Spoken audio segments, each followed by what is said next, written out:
Okay, good morning, everyone. Mr. Gordon, good morning. Good morning, Your Honor. Greg Gordon, Jones Day on behalf of the debtor. So Mr. Jonas and Mr. Winograd and I had some conversations last night about logistics for today, and we have a proposal to make to Your Honor. Negotiation. We're actually in agreement on it. It's a good day.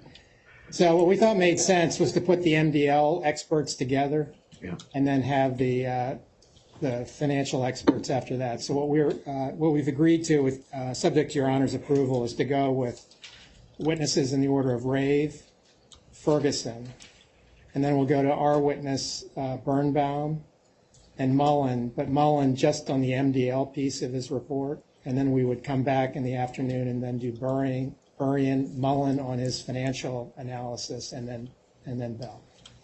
All right.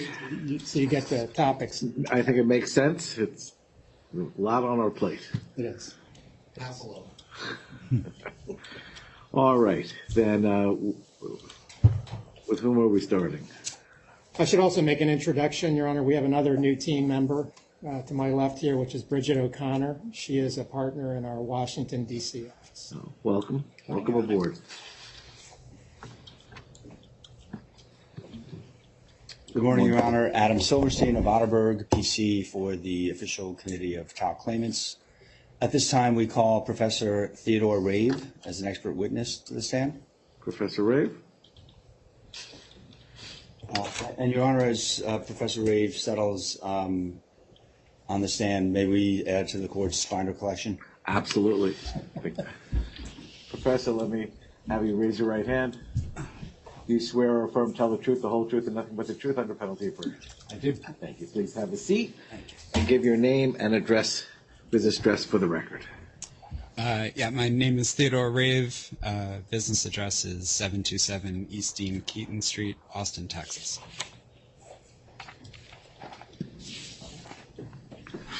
Thank you very much.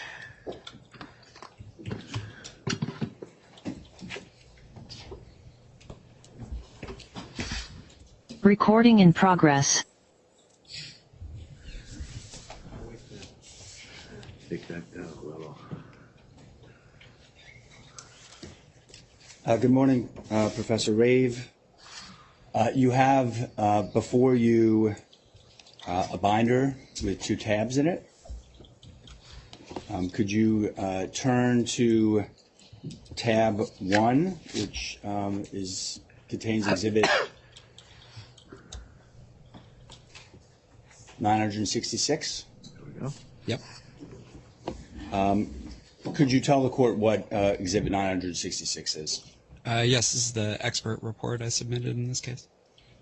And do you understand that your expert report is being offered as if it were your direct testimony being delivered live in court today under oath?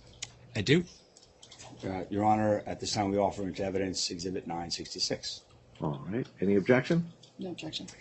Also, Professor Rave, let me just turn your attention to tab 2, which is exhibit 967. Could you identify for the court what 967 is? This was the supplemental or rebuttal report that I put in this case. And Professor Rave, do you understand that the supplemental or rebuttal report as exhibit 967 is also being offered as testimony that you would be as if you were giving it live in court under oath today? Yes, I do. Your Honor, at this point, we offer into evidence exhibit 967. I assume no objections? No objection, Your Honor. All right. Thank you. Both 966 and 967 are admitted into evidence. Thank you.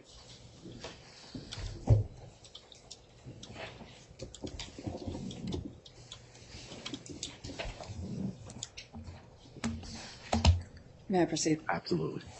Good morning, Professor Rave. Good morning. Nice to meet you in person. Yes, nice to see you in person. Professor Rave, you've never served as an expert witness before, correct? That's correct. And after law school and after your clerkship, you spent about 3 years in private practice. Is that right? At a law firm? That's correct, yes. And other than that brief stint at the law firm, you've no experience representing a party in mass tort litigation, correct? That's correct. and you have no experience representing a party in a mass tort settlement, right? That's correct. Professor Rave, you're not offering an opinion on bankruptcy or the prospect of the bankruptcy system for resolving mass tort claims, right? No, I was not asked to offer an opinion on bankruptcy. But you acknowledge that the MDL assumes that there's enough money to go around, but that if there's not enough money, then the rules change, right? No, I don't think that's an assumption of the MDL. Well, let me understand. I think I asked you, and you agreed that the MDL assumes that there is enough money to go around. Do you agree with that, right? No, I don't think that's an assumption of the MDL. Okay. Could I see, please, Mr. Professor Rave's deposition at page 128, lines 19 to 22, please? And are these in a binder, Yes, and I'll hand you. both for the witness and for the court?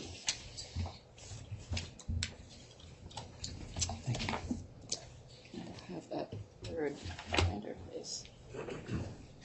Thanks.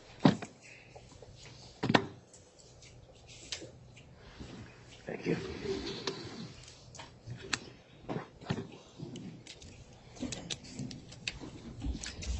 Thank you.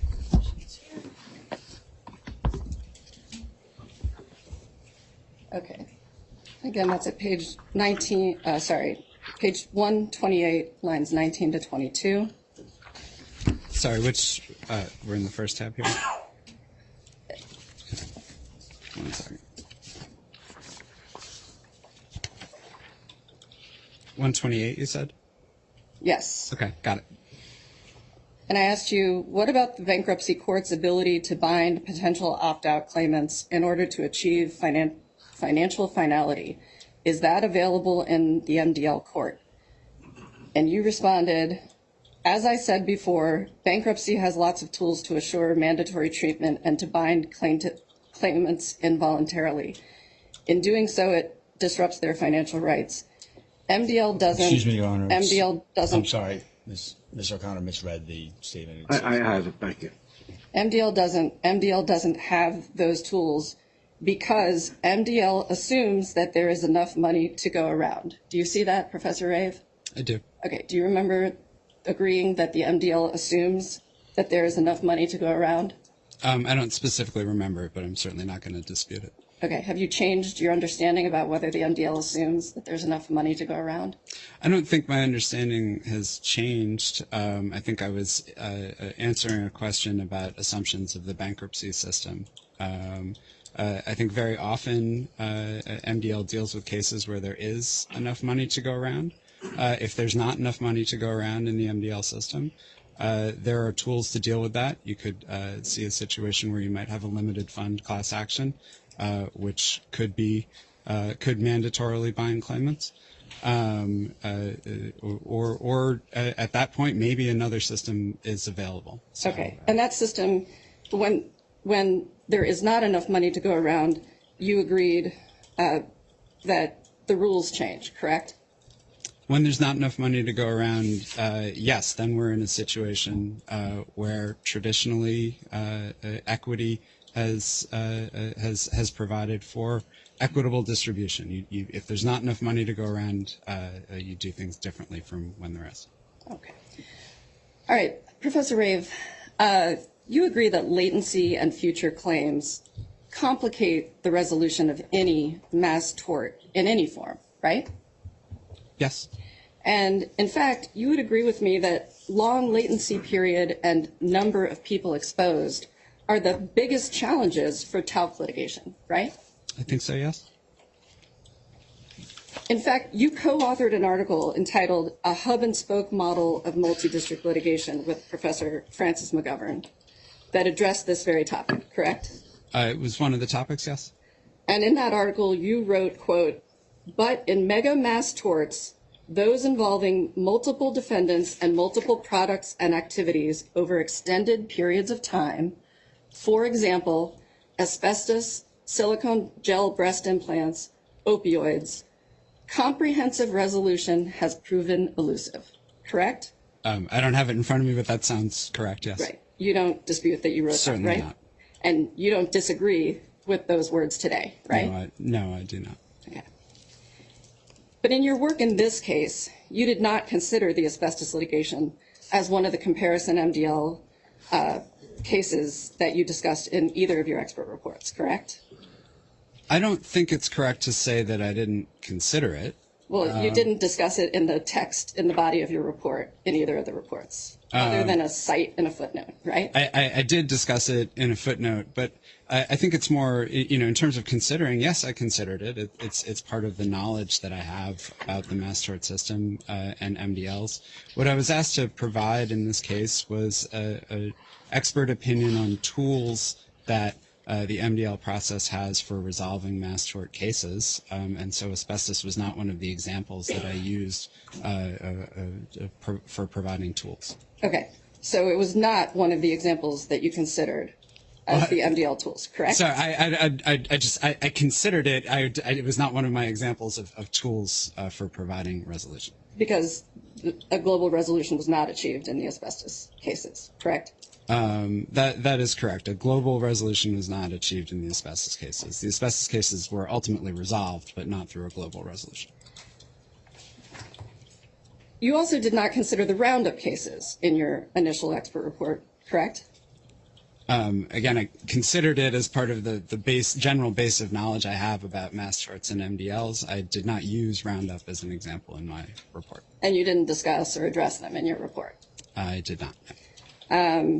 But you know that there was a proposed settlement agreement in Roundup, Yes. and that big settlement announced was ultimately rejected by the court. A class action settlement proposal in Roundup was rejected by the court, yes. And today, the Roundup litigation is still massively ongoing, correct? As far as I'm aware, Roundup is ongoing. And you agree that in the Roundup cases, non-Hodgkin's lymphoma has a long latency period, right? I do. And that in order to try to account for the future claims, the proposed settlement in Roundup included two classes, those who had already been diagnosed with non-Hodgkin's lymphoma and those who had been exposed but not yet diagnosed, right? Yes, I think that was the proposed class. But you're aware that the court in Roundup ultimately rejected the proposed settlement. Yes. Okay. And then finally, you also did not analyze the silicone breast implant litigation. And by that, I mean you didn't discuss it or write about it in your expert reports, right? I think I mentioned it, but it was not something that I discussed in depth. But you acknowledge that the silicone breast implant cases also involved latent injuries and unknown future claimants, right? Yes. And you're also aware that no global settlement was achieved in those cases. So the resolution in silicone gel breast implant was resolved through several different settlements. One of the defendants resolved its liability in bankruptcy. Excuse me, I believe that was Dow Corning. Others of the defendants resolved their liability through various settlement structures in the MDL process. Well, and to be clear, you didn't discuss or consider the Dow Corning bankruptcy in your report either, right? I considered it as part of the general base, but no, it wasn't one of my examples. And you didn't discuss any of the settlements or attempts to resolve the silicone breast implant cases in your report? Not in detail. Okay. But what you did discuss in your expert report with respect to cases that involved latency, your focus was on the NFL concussion case, correct? That was one of the examples I used, yes. Okay. And but you acknowledge that one of the differences between the NFL concussion case and the talc litigation is that the universe of potential claimants in the NFL litigation is more knowable than what we have in the talc litigation, correct? Yes. And that's because the future plaintiffs in the NFL concussion litigation were a group of retired football players. And here in the talc litigation, we have a group of consumers who purchased an over-the-counter product, right? Yes. And so the NFL would have better records of who was employed by them versus people who bought talc products in stores over the years, right? Yes. So turning then, we touched on bankruptcy. In assessing the ability of the MDL system to provide fair and efficient resolution of mass torts disputes, you did not discuss or assess, offer opinions on examples of mass tort defendants that filed for bankruptcy despite efforts to achieve global resolution of their cases in the MDLs, correct? I think that's correct, yes. And so you did not discuss or assess the example of W.R. Grace, a defendant in the asbestos cases. I did not. And in fact, as of the time of your deposition in this case, you were not aware that W.R. Grace was a defendant in the asbestos cases. I was not aware of the specifics of the W.R. Grace litigation. I knew they manufactured asbestos, but I didn't know where they fit generally in the larger asbestos controversy. And we already touched on Dow Corning, but you also did not address or discuss the Purdue Pharma bankruptcy filing following its involvement as a defendant in the opioids MDL, correct? I didn't discuss Purdue Pharma specifically. I think I did point out that Purdue Pharma, that while one defendant filed for bankruptcy in the opioid, or not one, there were multiple, but Purdue Pharma was one of the defendants that resolved its opioid liability through bankruptcy. Many other defendants in the opioid litigation were able to comprehensively resolve their liability in the MDL process. But you did not discuss the bankruptcy aspect of that opioids outcome in your report, correct? No, I did not. Again, I was Right. not offering an opinion on That was my bankruptcy. question. Sorry. Professor Rave, you agree that MDL courts generally do not approve or deny approval for settlement agreements, correct? If it's a non-class settlement agreement, generally the MDL court will not approve or reject formally. Sometimes the judges weigh in informally on the merits of the settlement. If it's a class action settlement, Rule 23 requires the court to assess the fairness. And you also agree that MDL courts do not have the power to bind parties to a settlement.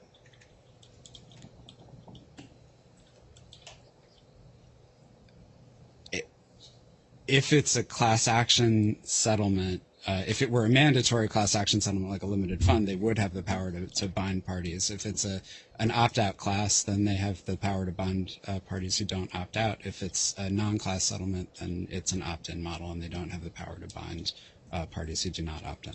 Okay, so for a non-class settlement, you agree that MDL courts do not have the power to bind parties to a settlement. Yes, of course.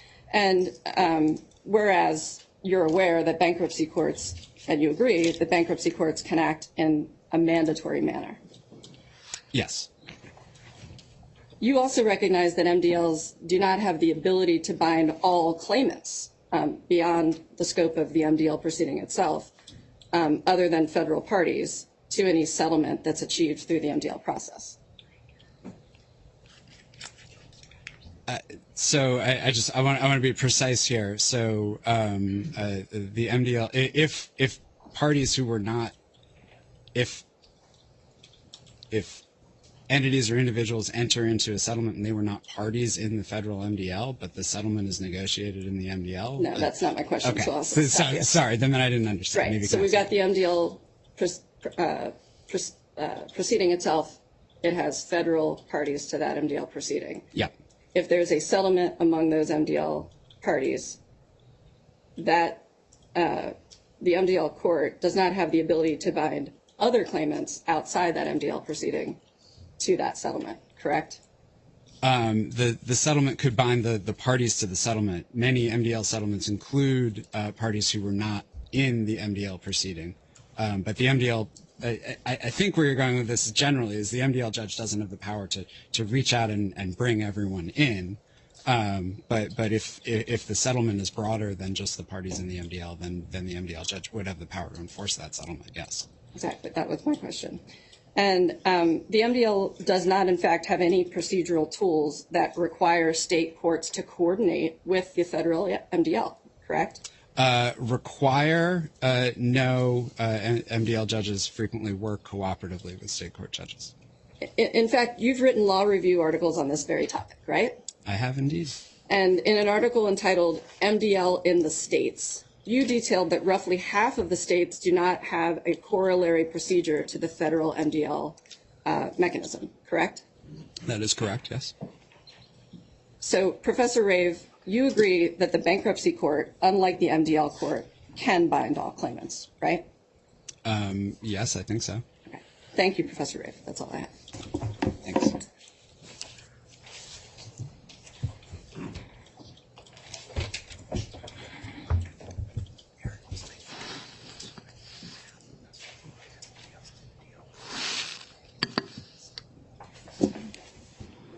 Hi, good morning, Professor Rave. Good morning. Have you testified in court before? I have not. Okay. I'm going to ask you some questions, and I would like to start with following up on Ms. O'Connor's questions to you about your experience. Ms. O'Connor asked you some questions about your experience as a young lawyer at a firm and in connection with a mass tort.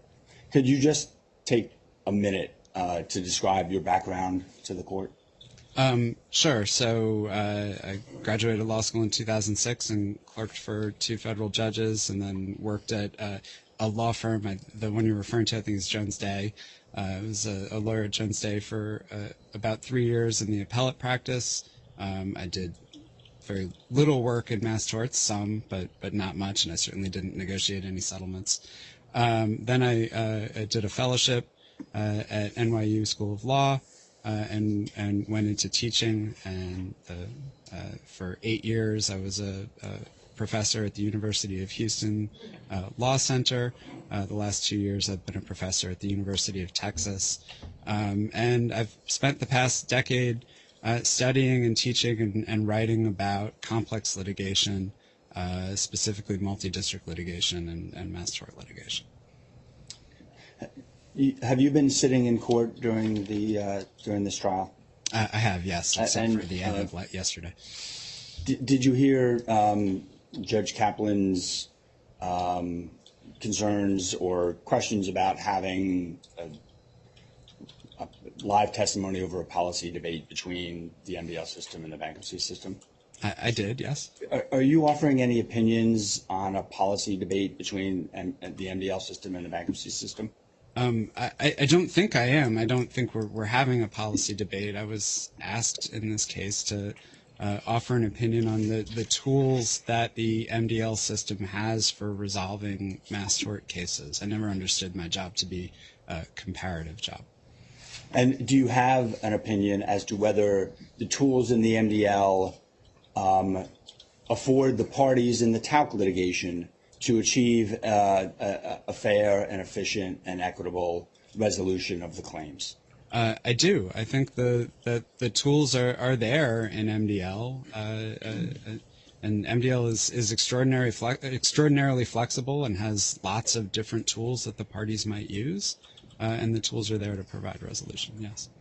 As you've sat in court this week, have you heard or observed anything during the trial, including Ms. O'Connor's cross-examination of you, that has led you to alter or change any of the opinions you've rendered in your expert reports? No. Now, Ms. O'Connor asked you some questions about the handling of mass tort disputes involving future claims with latencies. Mm-hmm. Do you remember Yes. those questions in general? Generally, yes. Do you have an opinion as to whether parties can equitably, efficiently, and comprehensively resolve mass tort disputes involving future claims with long latency periods in the tort system? I do, yes. And what is your opinion? I think that the tort system gives parties the tools to resolve these claims. You could do it through a class action, like we saw in the NFL concussion case, which involved latent injuries and future claimants. And if you don't use a class action, there are other tools as well. Throughout the first bankruptcy of LTL and now in this bankruptcy, there's been some discussion about the Supreme Court decisions in Amchem and Ortiz. and the impact that those decisions have on the ability to resolve claims, future claims with long latencies in the tort system. So first, could you take 1 minute to describe what the holding of AMCA and Ortiz was, and then I'm going to ask you a follow-up question. It seems like you're opening this up as a classroom. I'll be very brief on these cases. I'm sure everyone in the room has read them. So the holding of AMChem is that you cannot use a class action to bind future claimants when there are no structural assurances of adequate representation for those future claimants. And the problem in AMChem was that the class action that was designed to resolve the asbestos litigation, the litigation involving that particular settlement, I think, involved over 20 defendants, and we're talking about a multitude of different products that may have contained asbestos over a long period of time. The class action settlement in that case lumped the future claimants and the present claimants into a single class and didn't have separate representation, and that was the biggest problem in that case. And the court said you can't do that. You can't bind future claimants unless you have structural assurances that they'll be adequately represented. And what was the holding in Ortiz? Ortiz was also an asbestos settlement. Ortiz was different from AMChem. It was a mandatory class action, a 23B1B limited fund class action. And the holding in Ortiz is that the parties can't agree on the definition of the limited fund. So the settlement in Ortiz, basically the proposed fund was the pot of money that was the settlement of the defendant's insurance coverage dispute.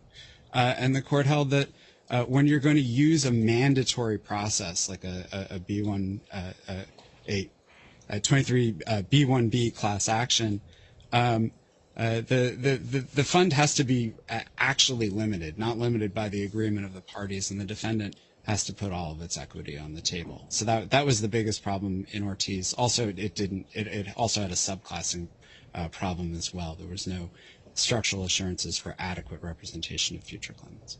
All right. So in your opinion, how are the parties in a mass tort dispute involving future claims and long latencies able to resolve their disputes through a settlement class action following AMChem and Ortiz? I think that AMChem and Ortiz certainly don't foreclose this. If you design the class action settlement to provide the structural assurances of adequate representation that we're missing in those cases, then a class action is an available tool. Are there any settlement class actions that have been approved by courts involving long latencies and future claims? This is so yes is the answer. The NFL concussion litigation involved long latency period and future claims, and the parties in the court there recognized the future claims problem, and very early in the litigation appointed a class counsel for the subclass of future claimants, and so that class counsel was then able to be present in the settlement negotiations, and the district court certified the class with two subclasses, one subclass of currently injured NFL players and one subclass of future claimants who might develop injury down the road. Certified the class, approved the settlement, and the Third Circuit affirmed it.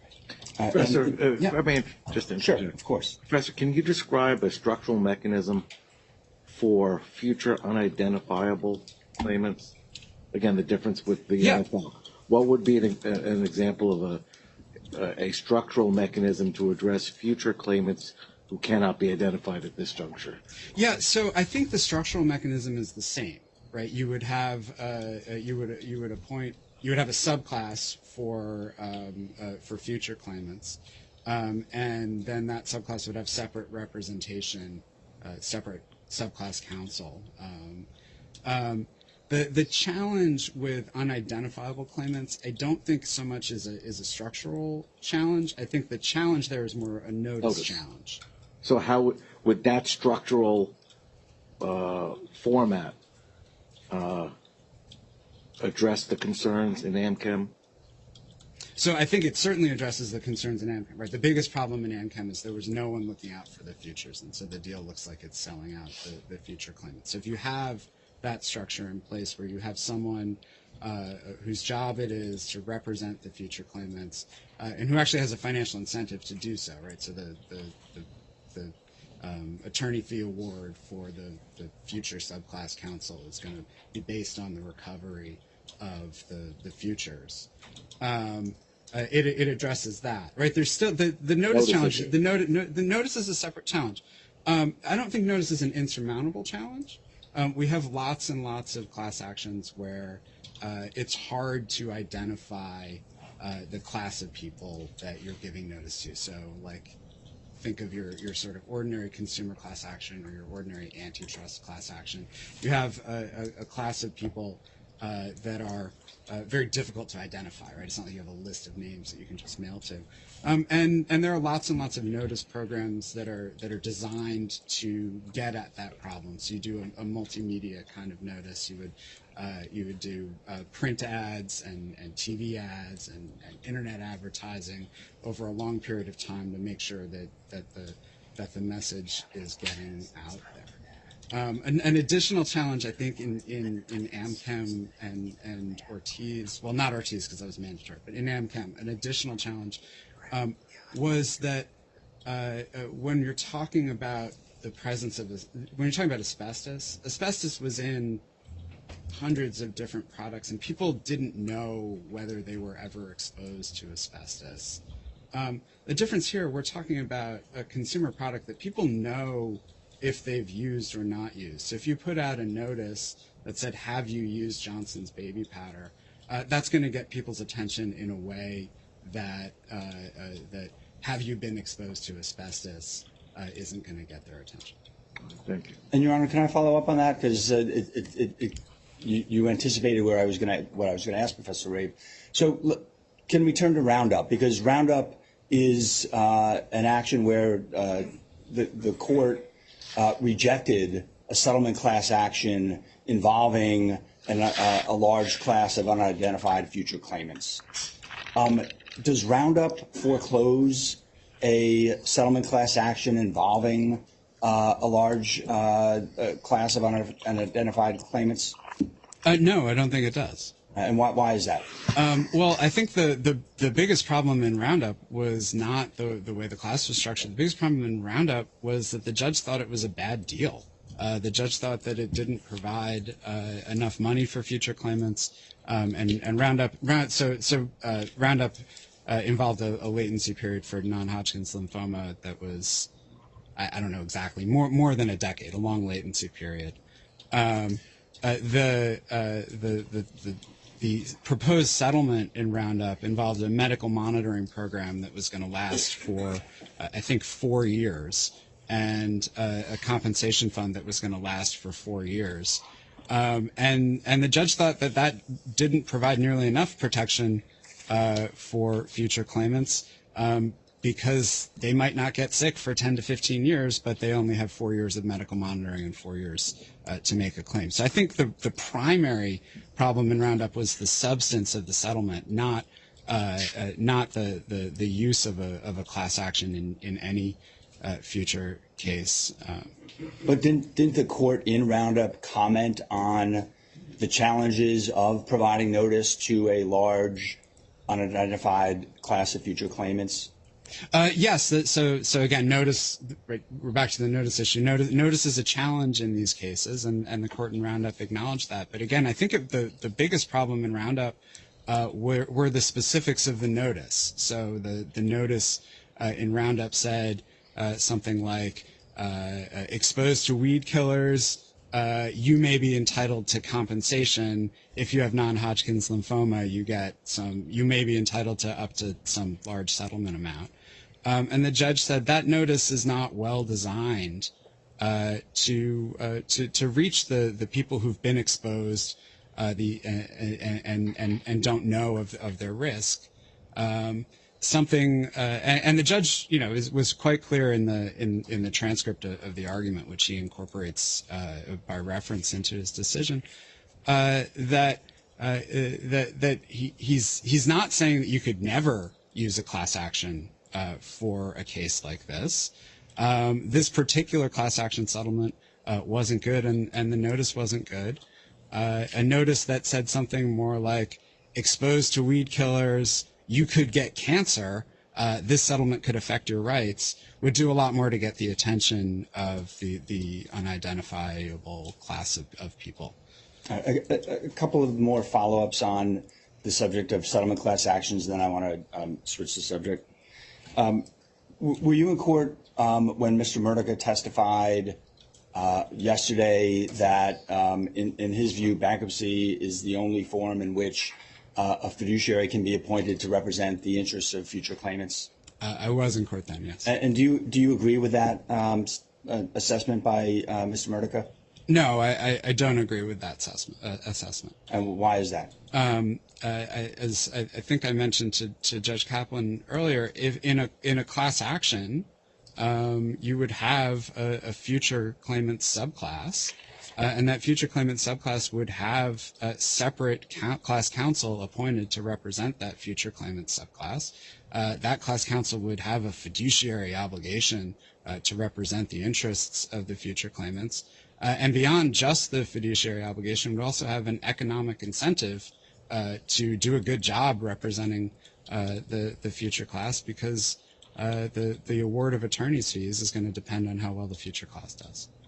Let's talk about the asbestos MDL, because that involved long latencies in future claims, and Ms. O'Connor asked you some questions about that.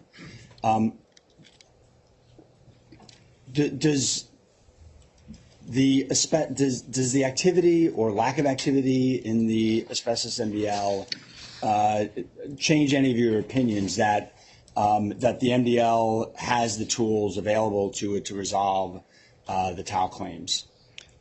No, it doesn't. I think that the asbestos MDL is very different from the situation that we're looking at here. Earlier, Ms. O'Connor asked me about the idea of mega mass torts that I talked about in my article with Professor McGovern. What we mean by mega mass torts is like the asbestos MDL, mass torts involving many different defendants with many different products over a long period of time. These disputes are just far more complicated, and I don't mean to minimize the complication of this dispute. This is obviously a challenging mass tort, but it's not anywhere near the complexity of the asbestos MDL. Are there tools available in the tort system for resolving mass torts with future claims and latencies other than through a settlement class action? There are, yes. And what tools are available to parties to comprehensively, equitably, and efficiently resolve mass tort disputes involving future claims with long latencies outside the context of settlement class action? So as I talk about a little bit in the report, one of the advantages of a class action is it's an opt-out model. But you can also design settlements on an opt-in model. So you could have either a series of master settlement agreements or a global master settlement agreement that resolves claims like this. You could, if you want to, if you're looking to resolve future claims, you can have a model that pairs upfront benefits like medical monitoring with back-end benefits like an insurance component like we saw in the World Trade Center settlement. And you use the upfront benefits like medical monitoring to incentivize people to opt into the program. And then you have the back-end compensation if it turns out that they get sick. I mean, one of the advantages of using medical monitoring is it also mitigates the harm. If you catch lots of diseases early, then the people don't get as sick. So that's an advantage as well. If you make the settlement program attractive, people will opt in.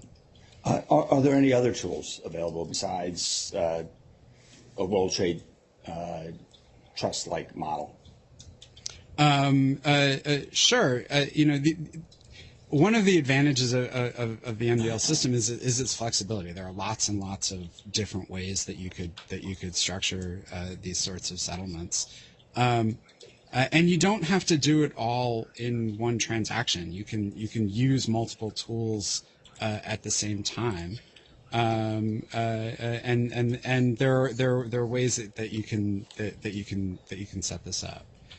Are there any examples of MDLs involving future claims and long latencies that were comprehensively resolved simply by just resolving the present claims, even though there were future claims as well? Yes, there were. So, I mean, one example is the Actos litigation. So Actos involved a diabetes drug that had a long latency period, I think more than a decade of latency. And the parties in the Actos litigation reached a global non-class master settlement agreement that resolved all of the presently pending claims. It didn't expressly deal with the future claims. It resolved all of the present claims. It had some provisions in it that made it less attractive for lawyers to pursue those claims in the future. And the Actos settlement seems to have worked. It resolved, I think, about 9,000 or 10,000 currently pending claims. And there's no Actos litigation to speak of today.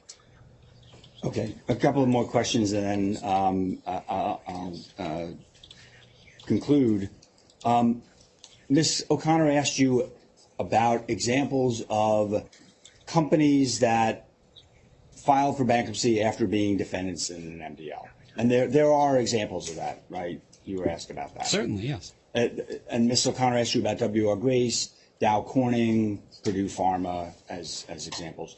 Are there companies that have been defendants in the asbestos MDL, the silicone breast implant MDL, and the opioid MDL that have managed their litigation in the MDL without filing for bankruptcy?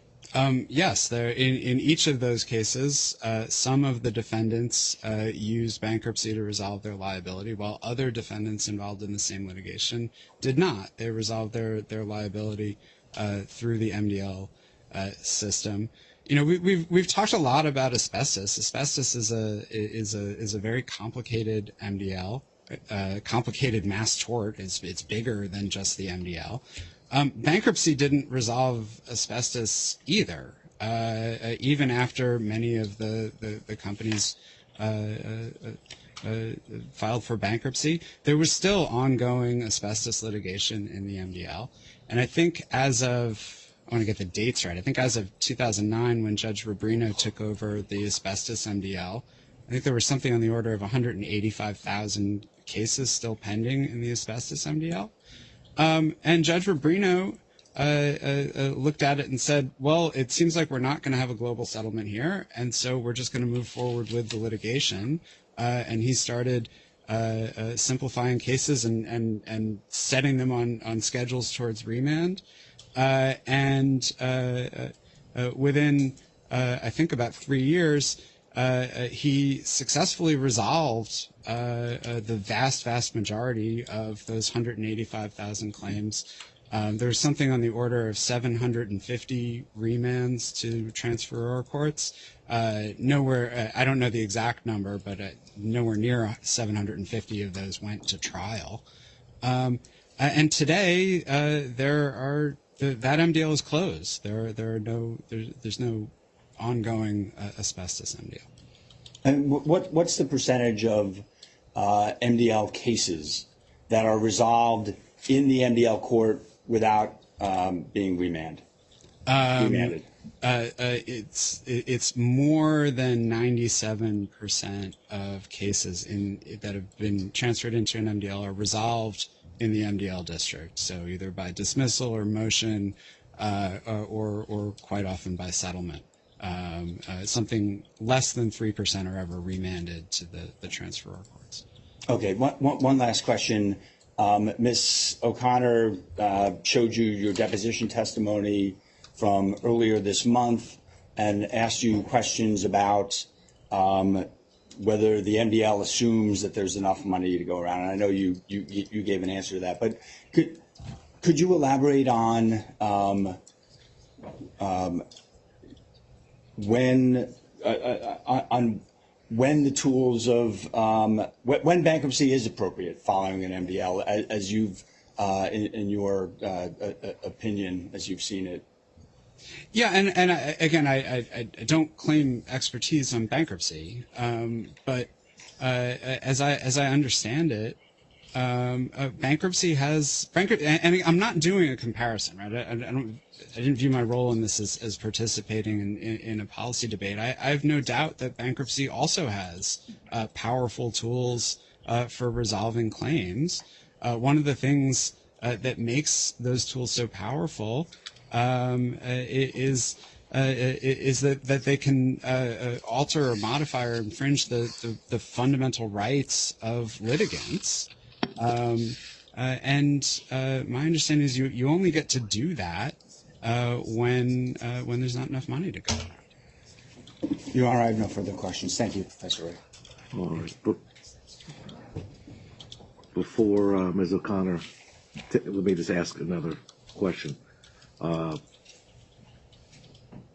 you just said infringe the rights of litigants, you're talking about jury trials?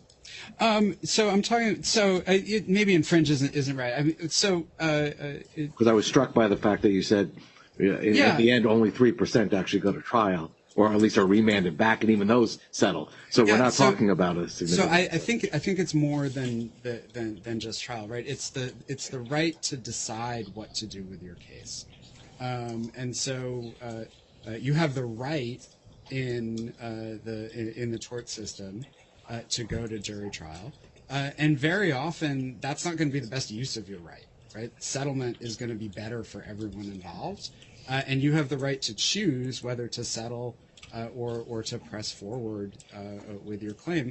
And most parties choose to settle because usually settlement is a better deal. And I think that's one way that we can be confident that the settlement that's negotiated in that system is a good deal for everyone involved. So I don't really have any doubt that bankruptcy can create a lot of value. Where I worry is how that value gets distributed, right? Is it just creating value for the defendant, or is there some mechanism to make sure that the claimants are going to share in that value? And I think the mechanism in the tort system to make sure is that claimants have to consent to a settlement. So they've had to decide that this is a good deal. This isn't just a good deal for the defendant. This is a good deal for everyone. And so I'm a lot more confident there that they're sharing that value. And I think that's an important part of the right that's protected. If you sat in on yesterday's hearing, my sympathies. A lot of what was discussed are the variations in the type of cancers that are being addressed both in the MDL and in the tort system, and as part of a potential settlement within the bankruptcy. And I learned of a term, borderline cancers. Yeah, I learned that too. That were not addressed in the MDL. Does the fact that there seem to be at least a half a dozen significant types of cancer that are not being addressed in the MDL, does that change your analysis or impact your analysis on the ability of MDL to address the talc claims as far as notice and confusion? And you talked about giving notice and also comprehensiveness. So I don't think it changes my opinion. I think the defendant's position is that those claims are not compensable, right? And I think we have to when we're talking about parties' rights and what they have rights to, I think we have to do that by reference to the substantive law. And how we figure that out in the tort system is we have the litigation process, and sometimes that leads to consensual resolution. And if it doesn't, it's going to lead to adjudication, and the consensual resolution is all done in the shadow of that. And so if these claims are not compensable in the tort system because the plaintiffs have no right to recover, then they shouldn't get compensation. And so that the MDL system has filters built in for that to make sure that it's claims that are valid claims are getting paid, and ones that are not are not. Fair enough. Thank you. Is it time?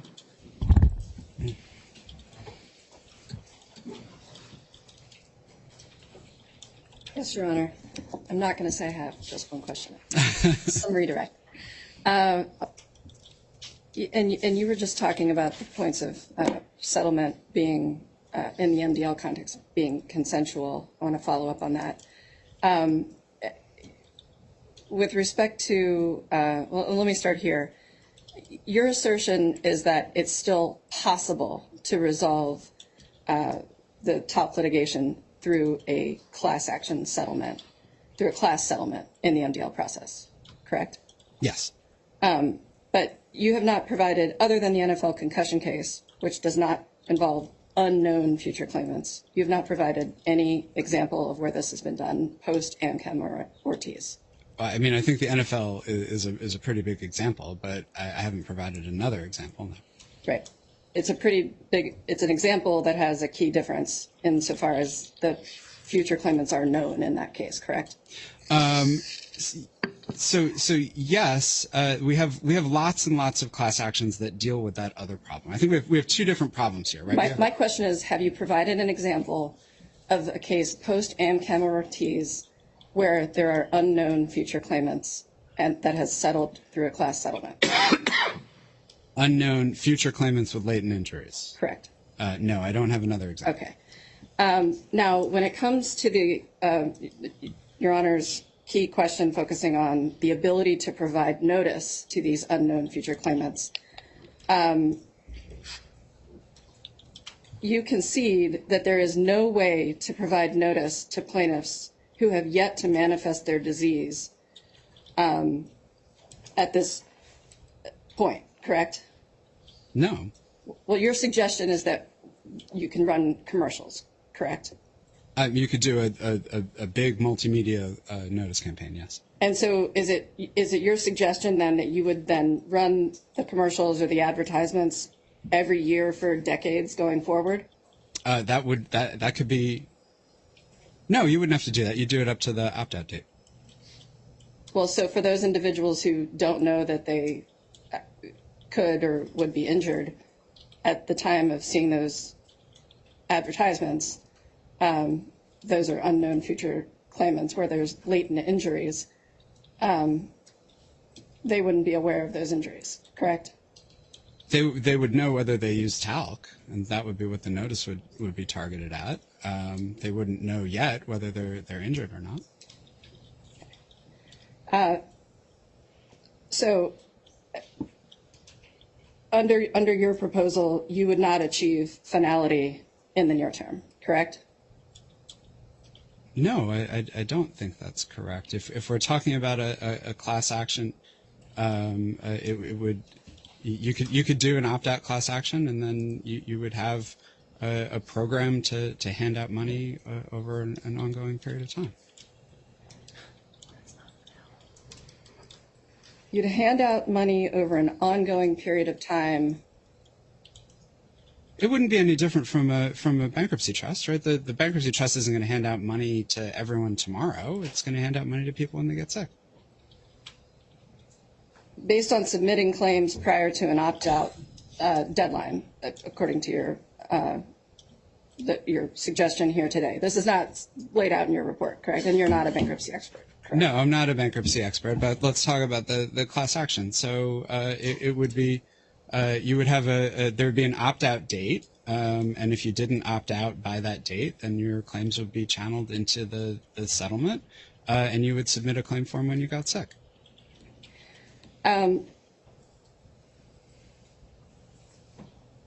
You talked about the opt-in model. If a party chooses to opt out in the MDL, the court has no ability to bind that party to the settlement, correct? Correct. And conversely, the court has no ability to compel a party to opt in to the settlement, Correct. right? There's therefore no finality achieved if a party opts out or if parties do not opt in to a settlement in the MDL, correct? You may not get every single claimant, but you could get enough of the claimants to participate that it would substantially resolve the dispute. It would be sufficient finality. If you got a global resolution, correct? Yes, if you got a global resolution. If, but there's no guarantees, right? No, there's like I said before, this is premised on making sure that the deal is attractive enough that people want to participate in it. But you're aware that there are many examples where that hasn't happened. But those examples that we talked about today that aren't discussed in your reports, correct? I can't sit here and tell you that every case is going to settle on particular terms. Sometimes the parties reach a deal and sometimes they don't. Okay. You talked today about the Roundup case. Again, that wasn't addressed in your report, but you don't know if another longer period would have sufficed to the court in that case, correct? No, I don't think anyone could know that. The court left the door open to that. The court said, I'm not saying here no class action could ever be certified in this case. The one that is before me is not going to work. So what you know today is that the class that was proposed was rejected. Yes. Okay. And the speculation today that was not included in your report is that it was needed a longer period, or what another proposal might be. You haven't addressed that in your report, and it wasn't included in the court decision, correct? The court decision discussed the problems with the currently proposed settlement. The court decision only decided that it was not going to certify the class and approve the settlement that was proposed to it. The court doesn't say anything to foreclose the use of class actions in another settlement. And as I said, the court decision incorporates by reference the transcript of the hearing. And at the hearing, Judge Chabria was very thoughtful about this. He asked the parties, trying to drill down on the question, is this a problem with the notice here, or is this an insurmountable problem with notice in any case? And Judge Chabria indicated that for him, it was the problem was the notice in this case. Right, because as we stand here today, and as you've already conceded, we don't have an example post-Amchem or Ortiz of a case with unknown future claimants and latency issues where a class has approved a class settlement like the one that you've suggested is possible, correct? We don't have an example with both future claimants and latency and an unknown class. We have examples of many class actions that deal with unknown classes of people, and we have a very good example, I think, in NFL of a personal injury with a long latency period. Okay, and on the topic of personal injury, I'm glad you mentioned that.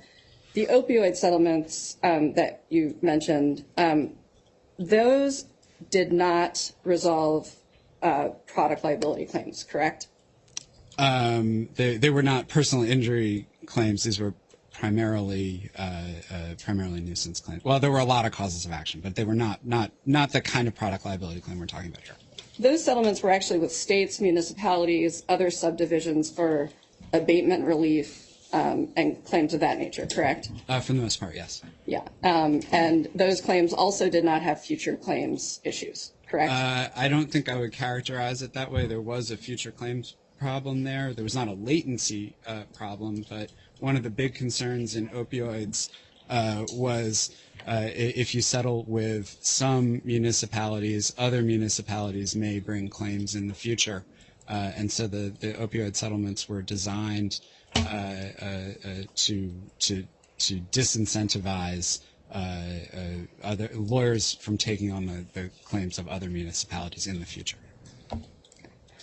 All right. And then I think lastly, when we were talking about the settlements in the MDL context and the ability to, their dependency on whether folks can opt out, the dependency they rely on an opt-in model, you've agreed that the MDL court cannot bind parties to opt in, correct? Correct. Cannot prevent parties from opting out. Correct. And you have no basis, as you sit here today, to opine on the extent to which parties in the talc litigation would opt in or opt out to any settlement as you sit here today. I don't have a crystal ball. I can't tell you how the talc litigation will be resolved. I think the tools are there to do it. It may take some creative lawyering to get it done, but probably not as much creativity as the Texas two-step.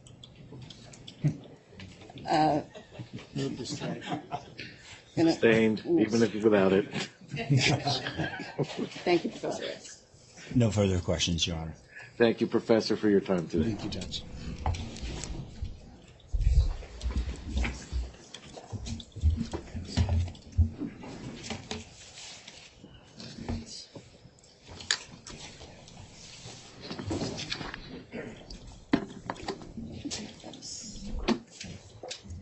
Your Honor, Adam Silverstein again from Otterberg. At this point, the TCC calls as an expert witness Mr. Royal Ferguson.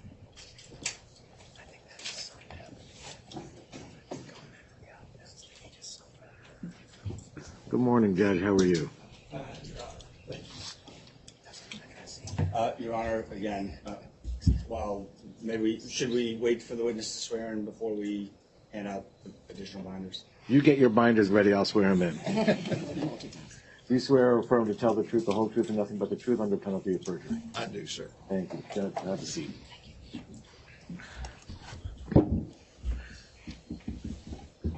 And just for anybody's benefit, I don't have an issue with referring to the witness as judge.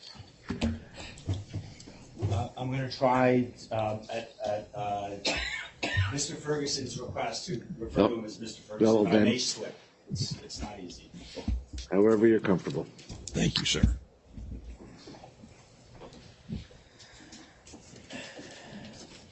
All right.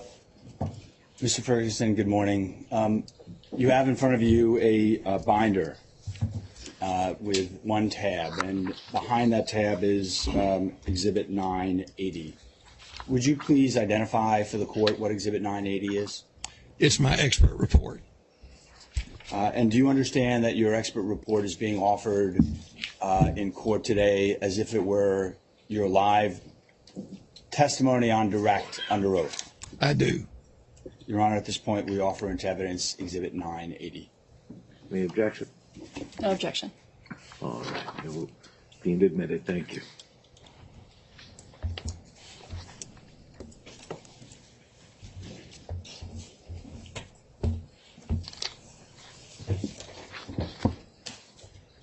Morning, Judge Ferguson. Good morning, Miss O'Connor. How are you today? Good, thanks. Great. When you served on the district court in the Western and Northern districts of Texas, you had only one MDL case assigned to you, correct? That's correct. And that case was a class action that settled fairly shortly after it started and was not tried, correct? That's correct. In your time as a practitioner before your service on the bench, you never represented a party in MDL litigation. Is that correct? That's correct. And you've never represented a party or been involved with efforts to settle MDL litigation. That's correct. Judge Ferguson, you agree that your expert report does not discuss the talc litigation, right? Correct. And you don't talk about the talc cases in your report because you're not familiar with the talc cases, right? Right. And indeed, you've admitted that you don't know anything about the talc litigation, right? Right. And your expert report also does not address LTL management or the prospect of its restructuring. Is that right? Right. Okay. Thank you, Judge Ferguson. That's all I have.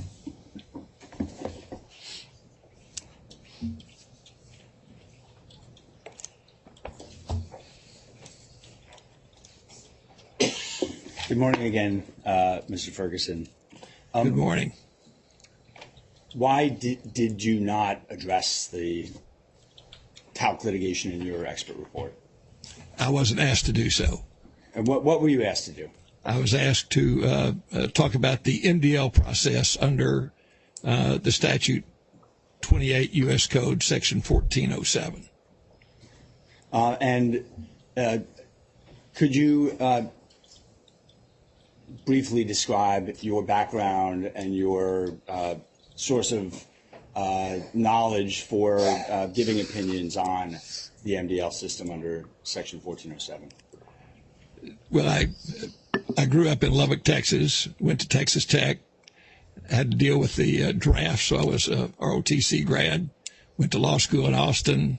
Then I had a 2-year commitment to the Army, first year in Aberdeen Proving Ground, second year in Vietnam, where I tell people I carried a typewriter so they knew that I wasn't carrying a rifle. Then clerked for a federal judge, then spent 24 years trying cases in El Paso, Texas, then was appointed to the bench in 1994.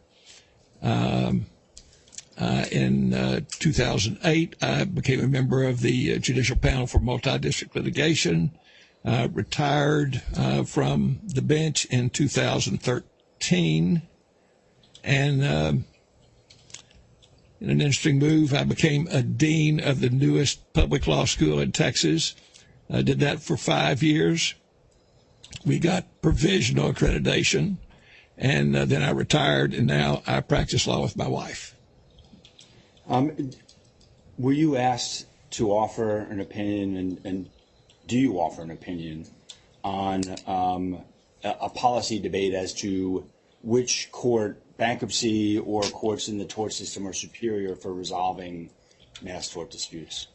I wasn't asked to do that. I have never understood that that in the real world that's a debate that we're having. I think it's pretty clear how the law works in these areas. So I didn't understand a debate was occurring, at least in the real world. Okay. Have you read the Third Circuit's opinion rendered earlier this year in this case? I read Judge Ambrose's opinion, yes. And did you see the court's discussion of concerns about redefining fundamental rights of claimants that may arise when a bankruptcy is filed prematurely? I read that. Judge Ambrose said that we should not disturb those fundamental rights except under other circumstances. And that other circumstance was he was talking about the financial distress of a company and its ability to go into bankruptcy. Objection, Your Honor. I think I established on cross that Judge Ferguson did not discuss this case in his report. It was generally about the MDL process and not at all about this case. I was going to use it as a segue to the next question about the MDL, Your Honor. All right. I'll strike that portion. Thank you. Judge Ferguson, Mr. Ferguson, how does the JPML and MDL process deal with the concerns expressed by the Third Circuit in the decision rendered in January in carrying out Congress's intent in Section 1407 to promote just and efficient conduct of the litigations in the MDL? Objection, Your Honor. On the same basis. If we took out the sentence addressing the concerns of the Third Circuit and just we'll continue with the question. Yes, sir. How does the JPML and MDL process carry out the mandate by Congress in Section 1407 in promoting the just and efficient conduct of actions? We'll start at the beginning. The statute was passed in 1968. The Judicial Conference wanted a statute, not a rule. As you know, class action rule came a little bit earlier, and it was made to be a rule. But the conference wanted a law, a statute. And so after lots of effort, 1407 was passed by Congress. It was then law writ large, as you might say. It anticipated this growth of mass torts in our system. It created a judicial panel for multi-district litigation, 7 judges from different circuits, and their job was to take cases pending in multiple courts and centralize them for the, I think the statute said, for the just and efficient resolution of those cases. And so that was the beginning. Over time, the JPML slowly but surely began to develop programs where they would centralize cases, appoint transferee judges into those cases, and over time, the whole process grew. The job of the JPML is really two elements. One, to centralize the case. If there should be a case brought into one transferee court, the JPML makes that decision. And then its second decision is to choose the transferee judge. A very important decision, because it's a very important job that transferee judge will have, because that judge will have to handle that case along with her other docket. And so it's, as I say, a very careful decision. And fortunately, the federal courts have a deep bench, and we have really outstanding judges to handle these very difficult cases. After that's done, it goes to the transferee judge. And there, the transferee judge must get the case organized. Really, the first thing the transferee judge is to organize the lawyers. You don't have to do much organization on the defense side, because the defendants already have their lawyers and they're organized. But on the plaintiff side, there's a need for organization. And so the judge normally assembles a plaintiff steering committee. And that plaintiff steering committee is normally composed of outstanding lawyers, because they have to be outstanding, because the lawyers on the other side are outstanding. And with that kind of basic foundation, the case can start. We know that only federal cases go into the multi-district litigation under 1407. And so the judge will find out whether there's state cases. If there are state cases, the judge will reach out to those state judges to try to see if there can be coordination, so that there can be a very thoughtful way of proceeding. Then we just use the rules of civil procedure in a creative way. First, we got to make sure that these claims are sufficient or accurate. So there's normally plaintiffs. Excuse my voice. There are normally plaintiff's fact sheets prepared. We've got to organize all the documents. There's normally a document depository prepared. That's normally coordinated with the state courts if there are state cases. From there, we need to make sure that the witnesses aren't deposed over and over again. So that's coordinated, again, often with state judges. You've got all the problems with the science and with the experts, and that has to be dealt with. It's very important, because sometimes in cases the courts find that the experts are insufficient. The cases for the plaintiffs basically go away because the science does not support the case. After all that's done, then normally the court will set up bellwether trials. Those are trials by jury, and except in the Deepwater Horizon case, because it was admiralty, those cases weren't by jury, but normally they're jury trials. And we've used jury trials forever to assess cases, to assess the value of cases. I started trying intersection collision cases with juries, and that's the way we would assess the value of those cases, and that's still the way to assess value of cases. And so the bellwether trials, I think, are very important.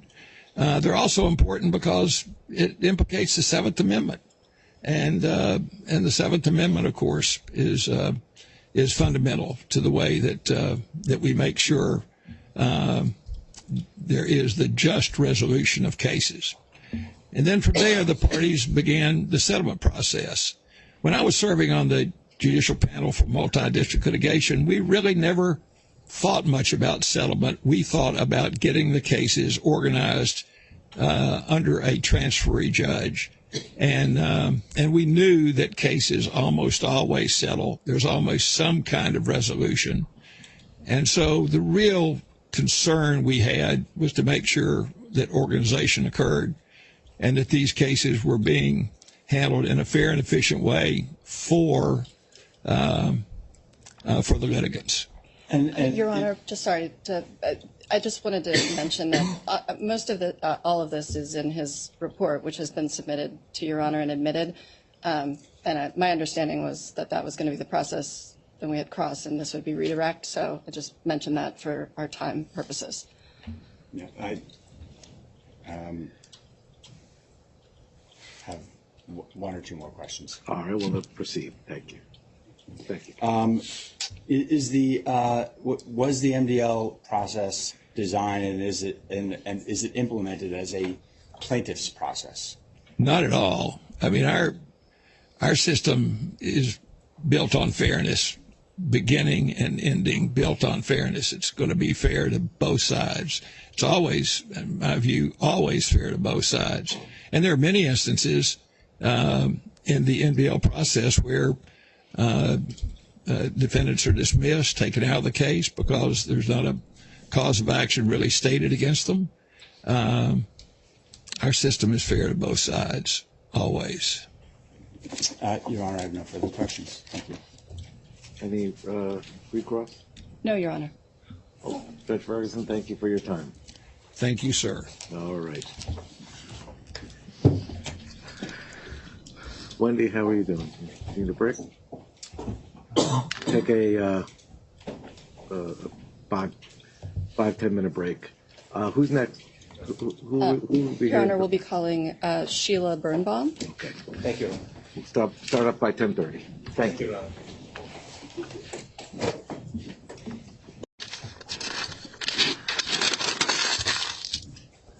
So good morning. Good morning, Your Honor. Do you swear or affirm to tell the truth, the whole truth, and nothing but the truth under penalty of perjury? Please have a seat. And when you're set up, please give your name and business address for the record. Sheila Birnbaum, 3 Bryant Park, New York City, New York. Clearly, New York.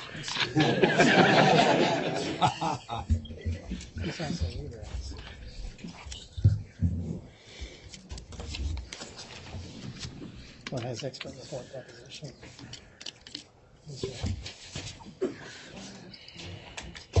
Sorry. I'm sorry, one moment. No problem.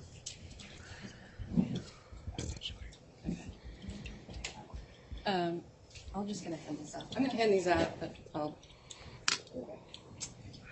Just got the wrong caption on it. Thank you. Thank you.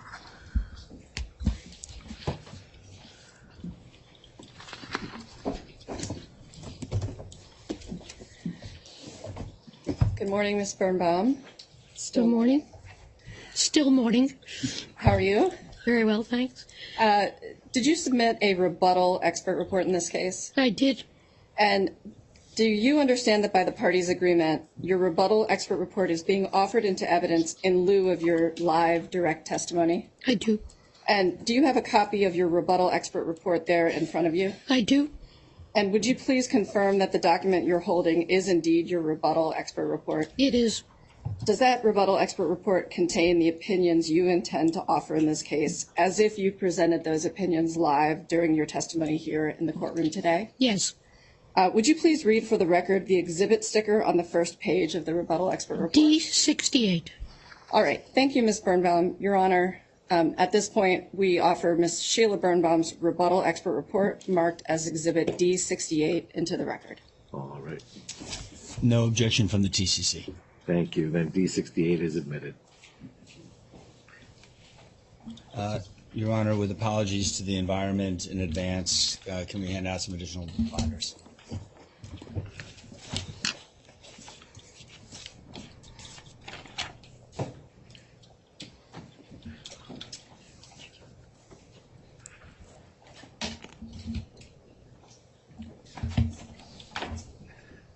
Thank you.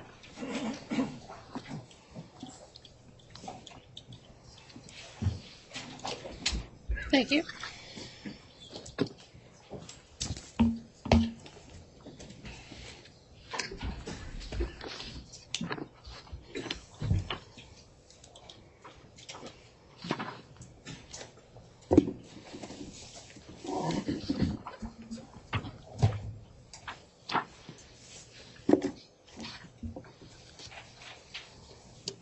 Good morning, Ms. Birnbaum. Good morning. You are a products liability and mass tort defense attorney. I am. And you have been a products liability and mass tort defense attorney for the past more than 55 years. It's a long time. You have not represented a plaintiff in a product liability case in some 40-odd years. That's probably true. You were a chair of Skadden's product liability and mass tort group from 1985 through 2013. Yes.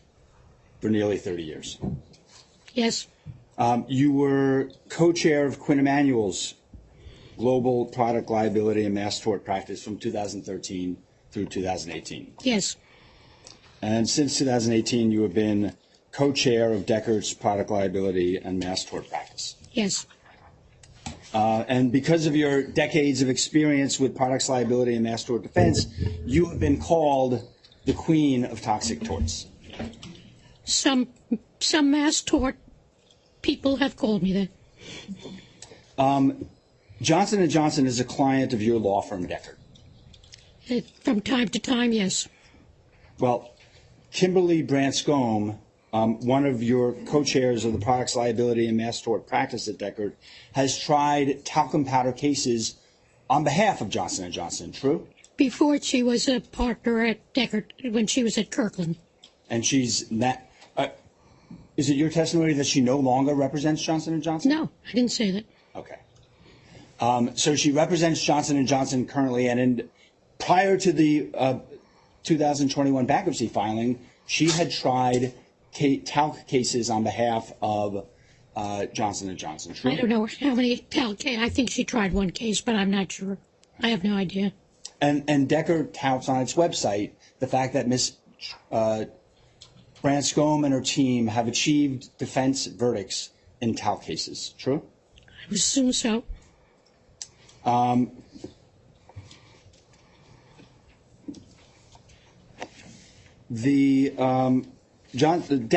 website also touts that its healthcare group won the 2015 Healthcare Collaboration Deal of the Year for Johnson & Johnson and its subsidiary Ethicon, right?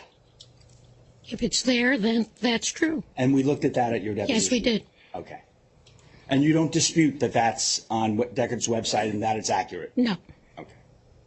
And Deckard's crisis management practice, of which you are a member, touts on Deckard's website that when it had a high-profile event that threatened to irrevocably damage its brand, Johnson & Johnson turned to Deckard to lead it through that crisis. True? I don't know what period of time that was related to, but it's on the website. In fact, you were approached about serving as an expert in this case by the National Coordinating Council for Johnson & Johnson's talc docket, Kristen Fournier of King and Spalding. Yes, Now, you are not a bankruptcy lawyer, correct? I am not. In fact, it's fair to say there is no area of bankruptcy that you consider yourself to be an expert in. That's true. And yet, it's your expert opinion in this case that this bankruptcy court in New Jersey is a better forum within which to resolve LTL's talc claims than the MDL in district court. Yes, And that's because, in your opinion, in bankruptcy, resolution can be done comprehensively, fairly, and equitably. yes, But although you hold that opinion, you're not opining on any bankruptcy issues in this case, right? that's true. Okay. Now, you don't believe that bankruptcy was a superior forum within which to resolve LTL's talc liabilities in 2016 when the MDL was formed, correct? I have no opinion on that. And in fact, there's no point in time when you can say one forum was or is superior to another for resolving LTL's talc claims. True? We're not talking about a point in time. We're talking about where the better mechanisms rest to try to resolve future and latent talc claims. And there's no point in time that you can say when bankruptcy became a better forum for resolving talc claims than the MDL system. It just generally, it's a better form. So you can't say, and you're not offering the opinion, whether bankruptcy was a superior forum within which to resolve LTL's talc liabilities in 2016, 2017, 2018, and so on, up until the point that LTL filed for bankruptcy on October 14, I'm not. 2021. Correct? Yes, And so it follows from that that you don't disagree that up until the moment that LTL filed for bankruptcy for the first time on October 14, 2021, the MDL was as good, if not better, a forum to resolve LTL's talc liabilities than bankruptcy was. no, I don't agree with that. Well, if you don't have an opinion as to when bankruptcy became a superior forum, doesn't it follow that you don't have an opinion as to whether the MDL was as good, if not better, than bankruptcy at any point up to the bankruptcy filing? No, because generally, latent claims like this with future unknown claimants cannot be readily resolved in MDLs and have not been. But with regard to this specific mass tort of LTL's talc liabilities, you don't have an opinion as to whether at any point in time up to the filing of LTL's bankruptcy on October 14th, 2021, whether it was superior to resolve those claims in one forum or another. True? I do have an opinion. My opinion is it would always, in this situation that we are confronted with so many potential future claimants and latent injuries, the MDL is not a form that can get resolution. I'm sorry. Ms. Birnbaum. Excuse me.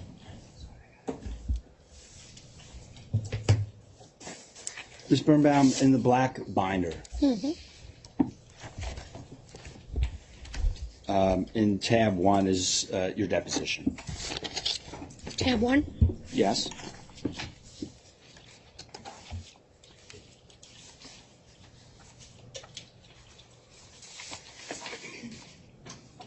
What page are we heading to? Page 120.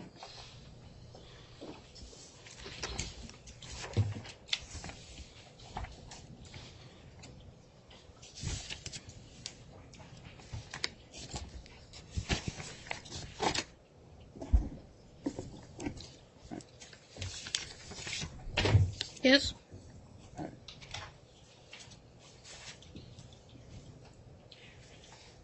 And Ms. Birnbaum, at your deposition, I asked you, is it your opinion that a bankruptcy court's ability to centralize all claims to approve procedures and accelerate the process by which claims are valued and compensated, and to account for and protect and bind future claimants makes it a superior forum in which to resolve LTL's TAP claims? And you answered yes.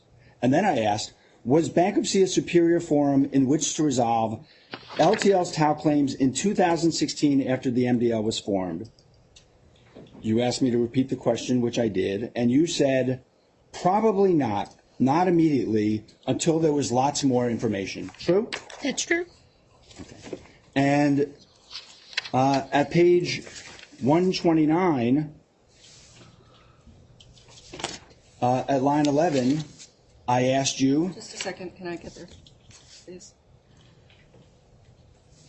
Do you have an opinion on whether LTL should have filed for bankruptcy and availed itself of Objection, Your Honor. This is not impeachment anymore. This is consistent with her testimony. The portion coming up Yeah, on 129? yeah. Yes, Your Honor. Let me hear the question. Do you have an opinion on whether LTL should have filed for bankruptcy and availed itself of the tools of bankruptcy court earlier than October 14th, 2021? I have no opinion. I'm going to overrule the objection. You were asked that question, you gave that answer, correct? That's correct.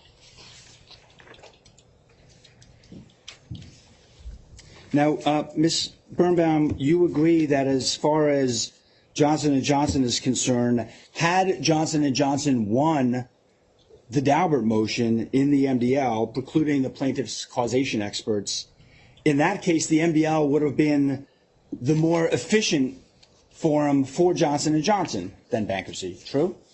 I don't know what you mean by efficient there. It would certainly be a great result and a better form. And it would have, point because the case would be dismissed. and all of the claims would have been resolved at that point. That's right.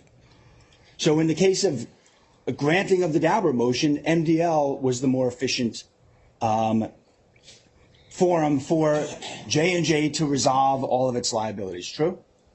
I wouldn't use the word efficient. It would certainly be the better form. And it would have gotten to that a result of resolving all claims faster, because that would have happened in 2020. Absolutely. Okay. Now, it's your opinion that today a bankruptcy court's ability to centralize all claims, to approve procedures, and accelerate the process by which claims are valued and compensated, and to account for, protect, and bind future claimants makes it a superior forum in which to resolve LTL's TAP claims, Yes. right? But that's your opinion only if LTL is eligible to be in bankruptcy, right? Yes. And you agree that bankruptcy tools like centralization, automatic stay, bar date, and estimation don't render bankruptcy a superior forum to MDL in all mass torts, right? Yes. Because not all mass torts require the use of all of these tools. Yes. And so you agree that there are certain circumstances under which resolving mass tort claims in bankruptcy is not necessarily superior to resolving them in an MDL. Absolutely. And so it's the existence of latencies and future claims that, in your opinion, render bankruptcy a superior forum to resolve the mass tort disputes like talc, right? Yes. Now,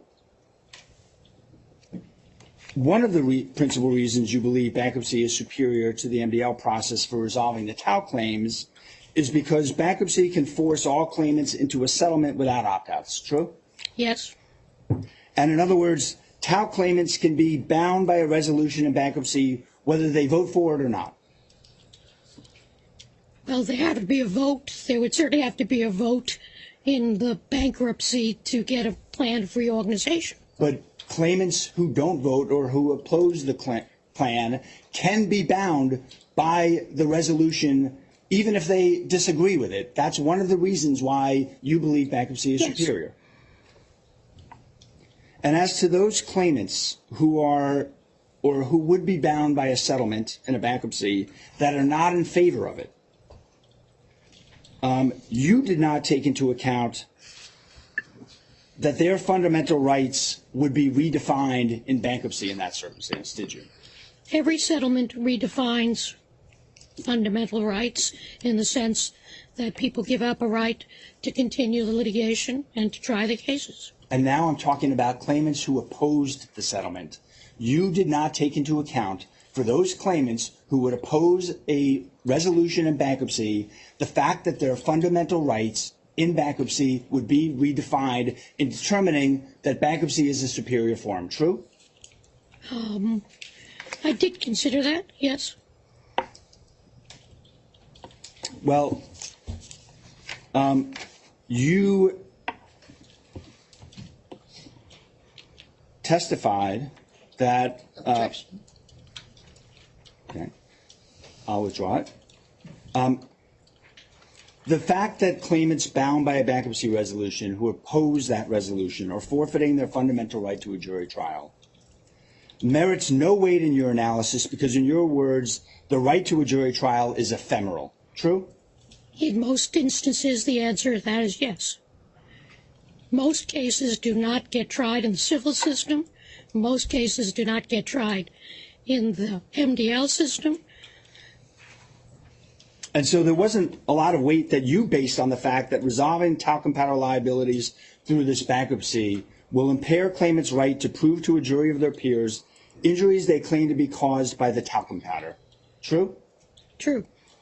Because the Seventh Amendment right to a jury trial is ephemeral in your view. True? It's not ephemeral. It's not usually in any of these mass torts something that most people or few people ever try any of these cases in any MDL. You have as a couple of bellwether trials that get done, maybe 6, 12, whatever, and nobody else tries their cases. And so, Ms. Birnbaum, will you agree that at your deposition you testified repeatedly that the right to a jury trial is ephemeral, using that specific word? In settlements, yes. Would you agree that you referred to the jury trial right as ephemeral? Those were your words. No, it's a right that everybody can have, has, should have, but in reality, there are very few cases tried in MDLs or in the civil system. Now, you're not testifying that the MDL process is not capable of achieving a comprehensive resolution and closure of mass tort disputes involving future claimants and long latency periods, correct? I don't know what you mean by capable. Well, in that respect. Can it be done at all? Under these circumstances, I would doubt it. You cannot use a class action to get these cases settled since Amchem and Ortiz. Mr. Birnbaum, I'm going to refer you back to tab 1 and ask you to turn to page 59. What page, sir? 59.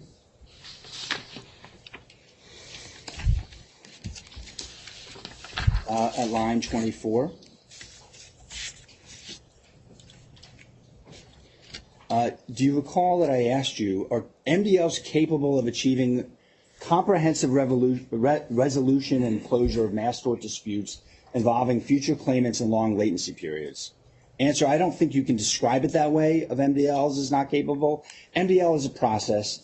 It's gathering together of cases in one federal forum. It doesn't include state cases. It may exclude other kind of cases. So I wouldn't use the language as you were using it. It's a process. It's a procedure of bringing cases together for pretrial purposes. And then I asked you at line 16 on page 60, are parties capable through the MDL process of achieving comprehensive resolution and closure of mass tort disputes involving future claimants and long latency periods in your Objection, Your Honor. Again, this is not an impeachment. This is exactly consistent with what she just testified to. She said literally, again, I'm not sure what you mean by capable. This is exactly consistent with her testimony today. And then it continues, Your Honor. Well, he's reading for paragraphs. Can a settlement be done that has latency in it?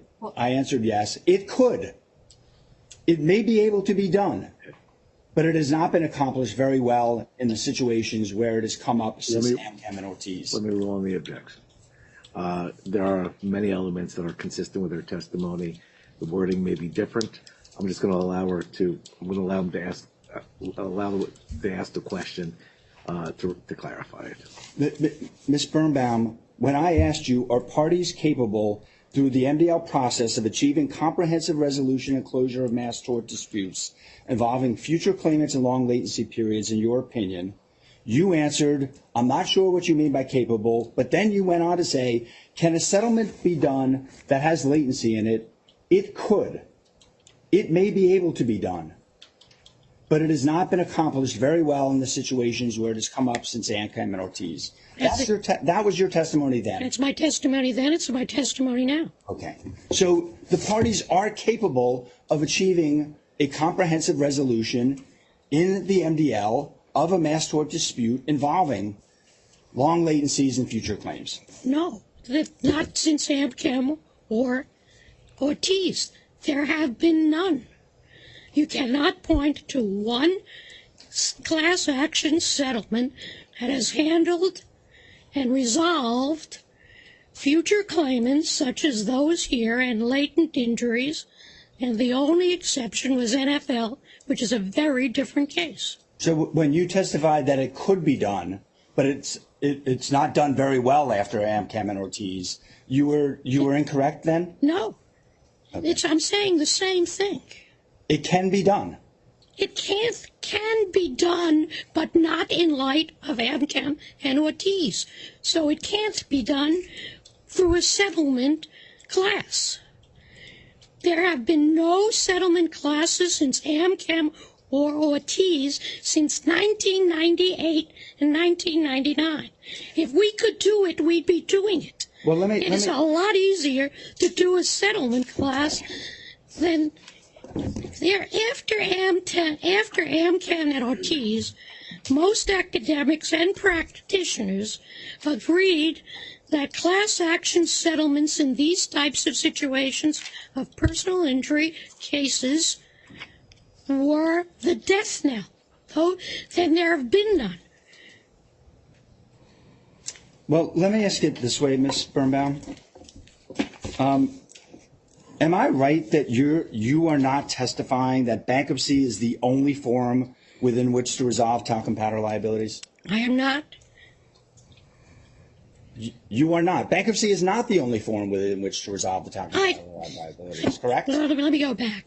It is the only form that likely can be done because there is no mechanism that we know of that can get it done otherwise, because the class action settlement has not been done since Amchem or Ortiz. And believe me, if it could have been done, there are lots of really, really smart people that could have made it happen. That's decades we're talking about now. Ms. Birnbaum, back to your deposition at 108, line 25. 108? Yep.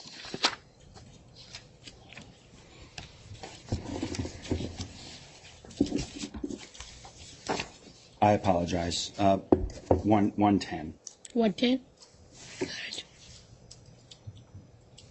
Line 21. Ms. Birnbaum, I asked you, so am I right, Ms. Birnbaum, that your opinion is not that bankruptcy is a superior forum within which to resolve the talcum powder liabilities, but it's the only forum within which to resolve the talcum powder liabilities? And your answer was, I'm not suggesting it's the only forum.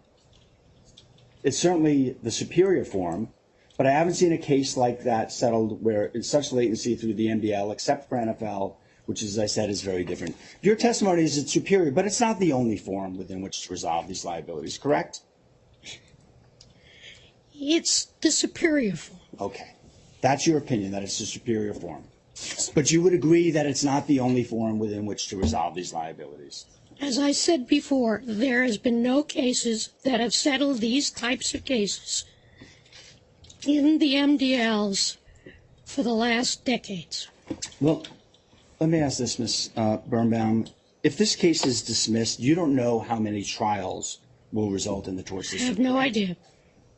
And in your view, nobody can determine how many trials there would be, Nope. correct? Yes. And you have no basis to disagree with Professor Rave's statistic that 97% of all MDL cases are resolved in the MDL transfer court without remand. True? No. You have no No, basis. I have no, I don't disagree with that. And you don't dispute Professor Rave's statistic that over 99% of all federal products liability cases are resolved without trial. No, I don't disagree. You agree that very few cases ever get tried. Yes, I agree with that. Now,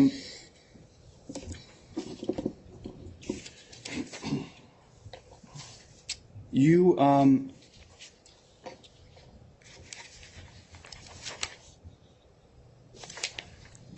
in your expert report at page 6.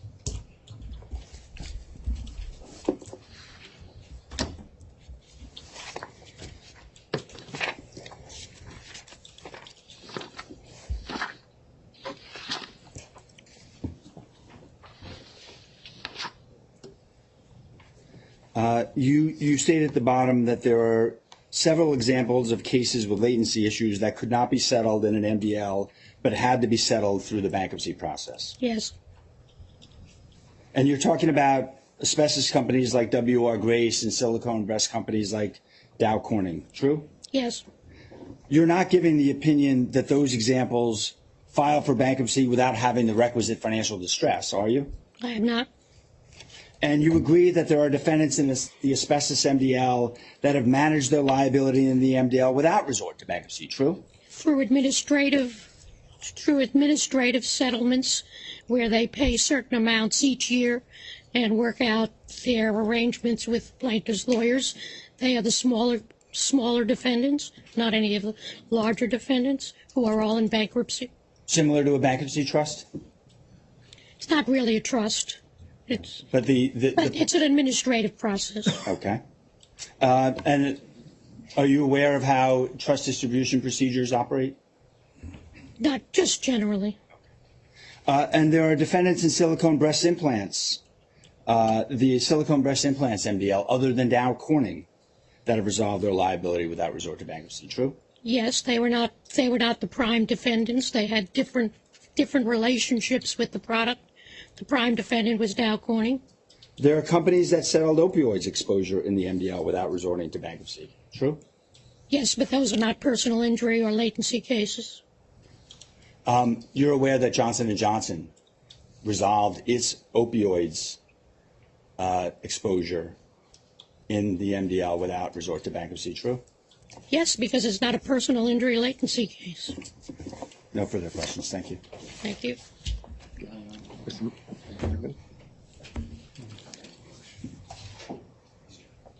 Good morning, Ms. Mirabam. My name is Moshe Maim. We haven't had the pleasure of meeting today. I only have a few questions for you. Okay. The lawyers who retained you from Johnson & Johnson, did they tell you that in 2020 they stood in front of the Imerys bankruptcy court and told that court that the tort system was the proper place to resolve its liability? They did not tell you that? No. Okay. You talked a little bit about the Seventh Amendment right to a jury trial. You'll agree that that right is in the Constitution, correct? Absolutely. And you'll agree with me, won't you, that that right is also in the constitutions of the 50 states? Yes. The right to vote is in the Constitution, correct? Thank God. Yes. Thank God, yes. And if most people don't vote, can we take it away? No, we don't. Okay, good. Can you tell me where in the Constitution of the United States or in any constitution of any state it says that a company has a right to a global resolution of its liabilities? There's no such. Thank you so much.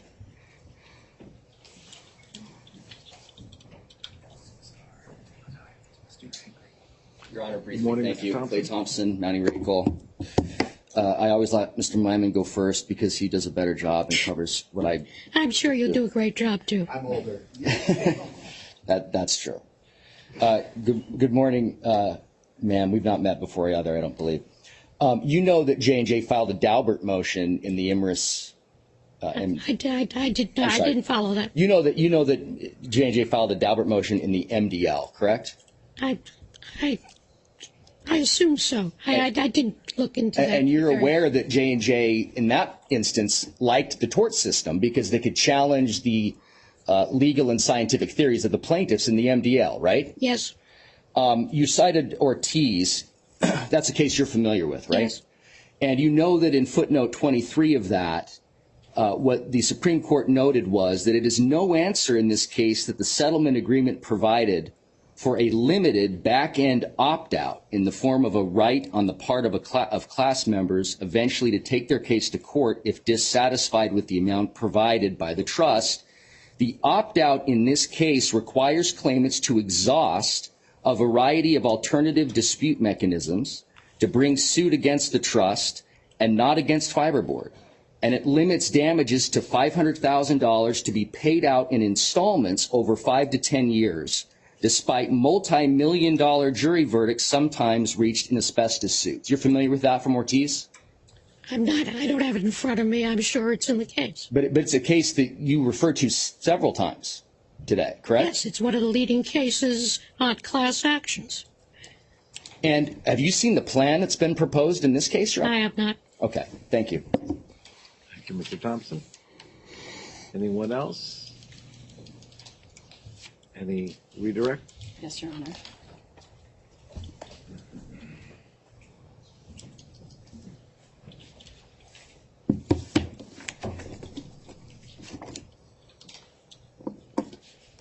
Ms. Birnbaum, in your expert report, you addressed the effect of latent injuries on the ability to resolve mass torts. Can you please describe what effect latent injuries have on those efforts in your experience? The problem is it's impossible to identify who the plaintiffs are going to eventually be because they have no injury at the moment, and their injury may manifest years after their exposure to a particular product, substance, or device. How about the effect of unknown future claimants on the ability to resolve mass torts? That's a very big problem in the fact of due process. That is one of the reasons that settlements through class actions after Amcam and Ortiz just never continued because of the problems of notice, of due process, of having people understanding the ability to opt out or even know they've been exposed. And in preparing your rebuttal expert report in this case, you considered a number of MDL case examples involving mass torts where settlement efforts were attempted. Is that correct? Yes. And in preparing for your testimony today, did you assist in the preparation of a demonstrative that lays out those case examples that you considered?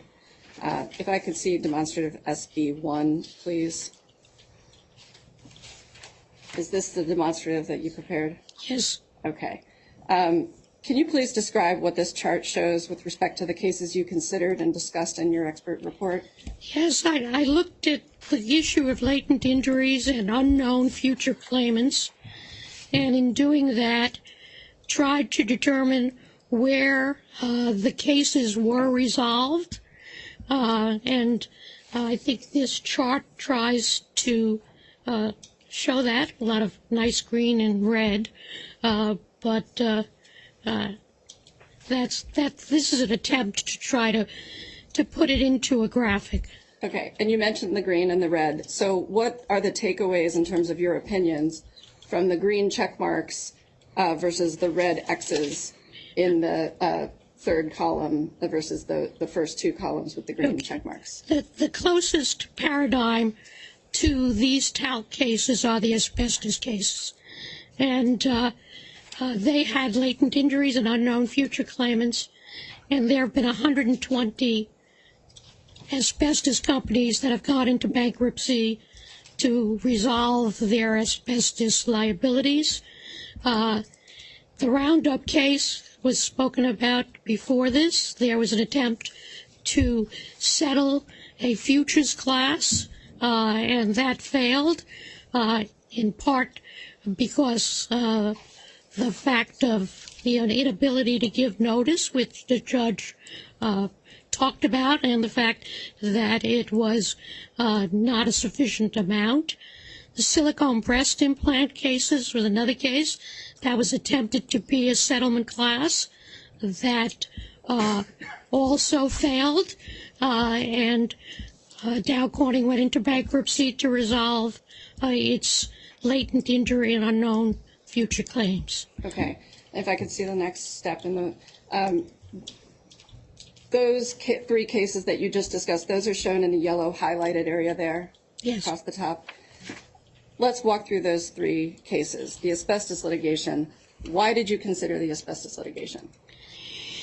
Well, for many reasons. First of all, some of the plaintiffs here in the talc case say that there is asbestos in the talc products, so that would be a real close paradigm. Some of the plaintiffs here are trying to recover from mesothelioma, which is an asbestos signature disease, so that makes it a close contact as well. So I think those cases are really relevant in determining where is the best superior methodology to get these kinds of latent unknown future claims resolved.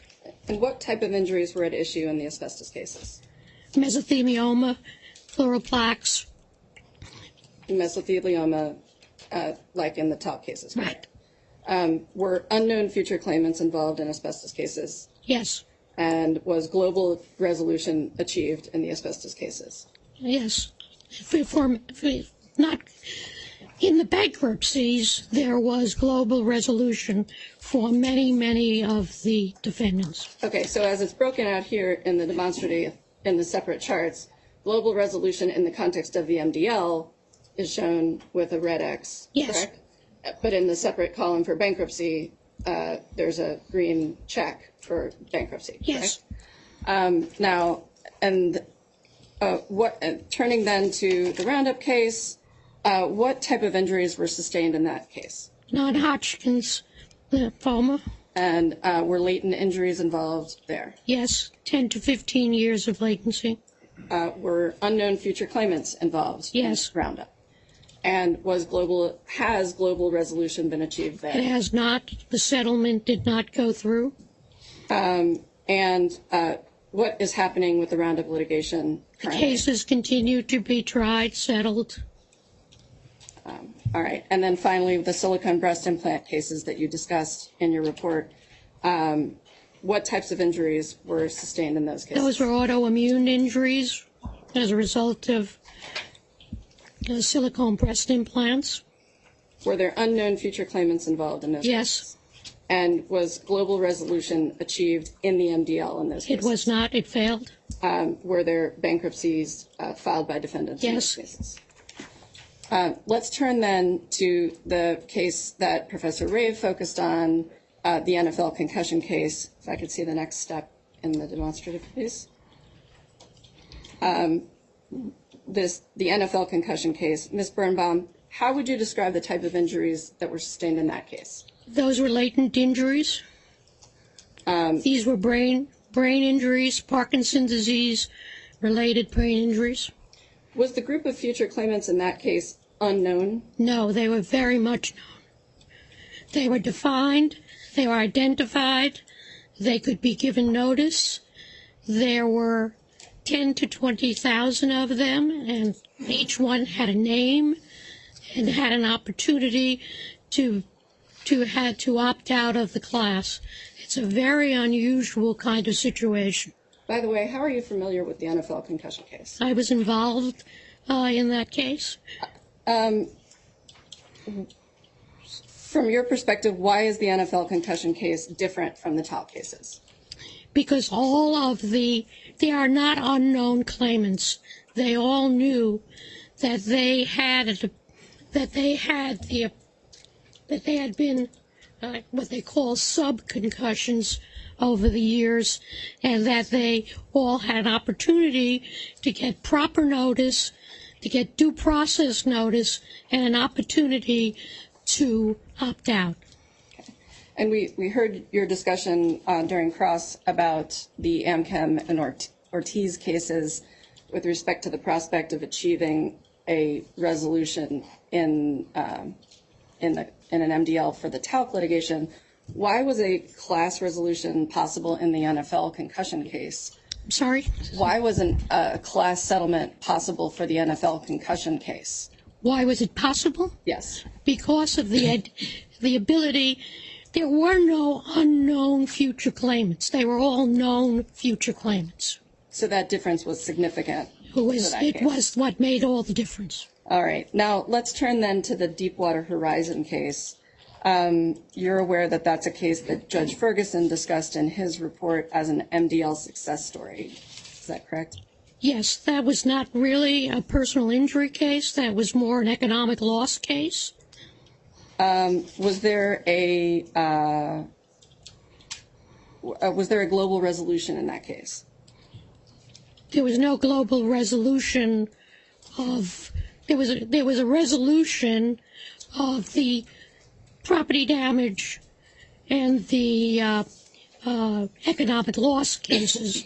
There was no resolution and there was a resolution of personal injury cases of people who had immediate injuries as a result of cleaning up the spill.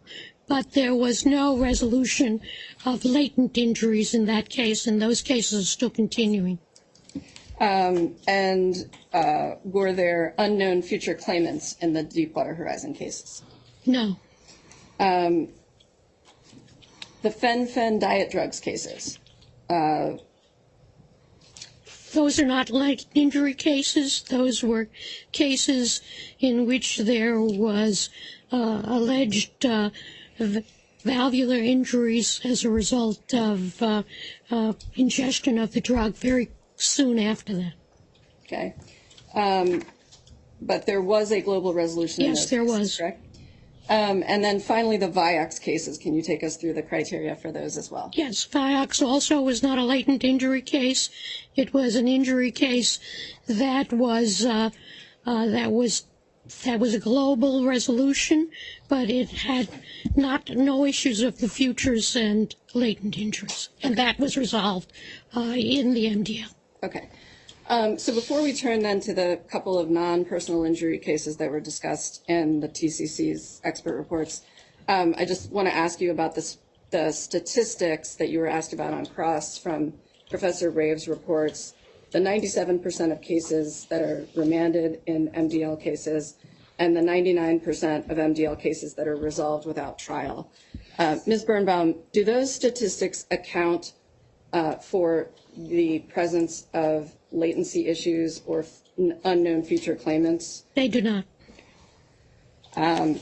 For the non-personal injury cases that are discussed in the expert reports, the Chinese drywall cases, what type of injuries are present in those cases? Those were property damage cases. And are those cases applicable or helpful to your analysis here? Not at all. Can you explain why? They're just not personal injury. They're not latent injuries. They're not unknown. Everybody knows that they've had this in their properties. It's just not relevant. Okay. And then how about the opioids cases? Can you explain how those cases relate to your analysis? They're very different. Those are not personal injury cases either. Those are cases by governmental entities in public nuisance in order to recover for abatement. Okay. All right. Then turning back to your rebuttal report, Ms. Birnbaum, can you please describe the features of bankruptcy that you described that made it, and as you described it, the best suited for resolving mass torts when they involve latent injuries and unknown future claims? Well, you can get a comprehensive resolution in which everybody can be treated fairly and the same. Part of the problem is that when you're in an MDL and there are trials, some people are winners and some people are losers, some win, some lose. This is an ability to treat futures and present claimants similarly situated, similarly, fairly, and equitably, and has many of the tools which the MDL does not provide.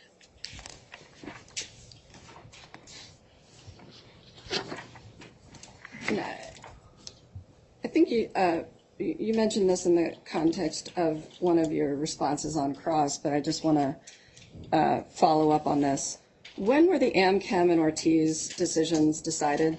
I believe it was 1998, 1999, Okay. that period of time. All right. And since that time, and you've been working on this directly in your work in the context of MDL resolution work, is that correct? Yes. So since that time, there has been, to your knowledge, no examples of MDL case resolutions where the cases involved latent claims and unknown future claimants? That's true.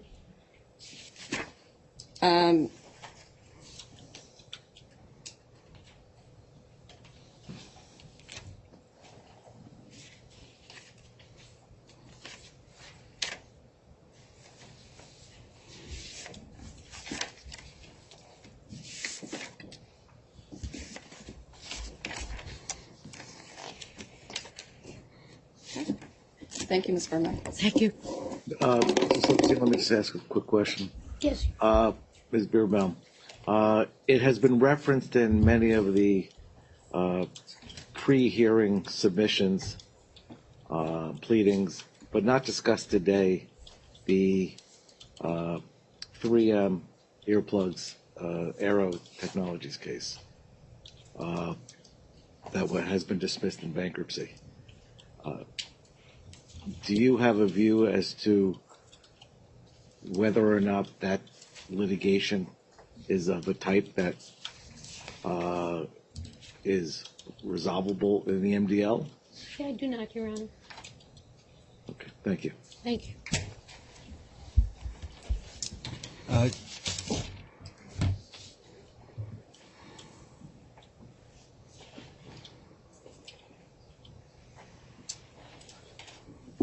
Ms. Birnbaum, Deckard represents 3M in the MDL, true? Yes. And Deckard has taken the position that even though there are no latencies with earplugs in the MDL, the case should still be resolved in bankruptcy, right? I am not involved in that case, and I have had nothing to do with that case. So as the co-chair of the department, you have no idea what Deckard's position is on a question of this as significant as 230,000 claims in an MDL. This is we have a wall. I don't have anything to do with that case. And you're walled off from that case? Yes. And is that because of this? No. Now, you're aware that the asbestos MDL is closed, right? Yes. And are you aware of any asbestos defendant with a AAA credit rating that filed for bankruptcy to resolve its claims? I don't know that. Can you think of any? No. I just have no idea. Now, with regard to Roundup, you've read Judge Chabia's decision, right? Yes. And that's tab 11 of your black binder.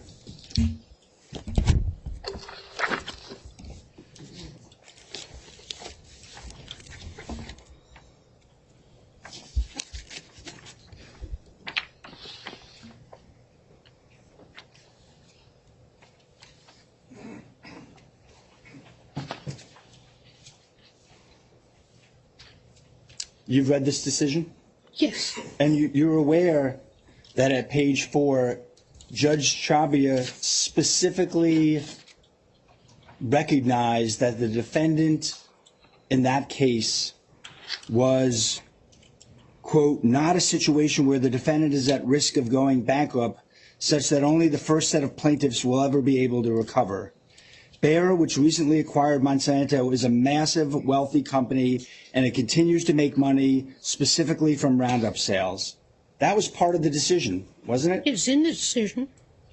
And you're also aware, John, have you read the transcript of the argument on approval of class settlement? No. Are you aware of any of the comments that Judge Charbier made about giving notice in a situation where there are unidentified future claimants? Just what's in his decision. And the decision incorporates and assumes that the reader has read the transcript, correct? No, I don't think anybody thinks that the reader has read a transcript when you read an opinion.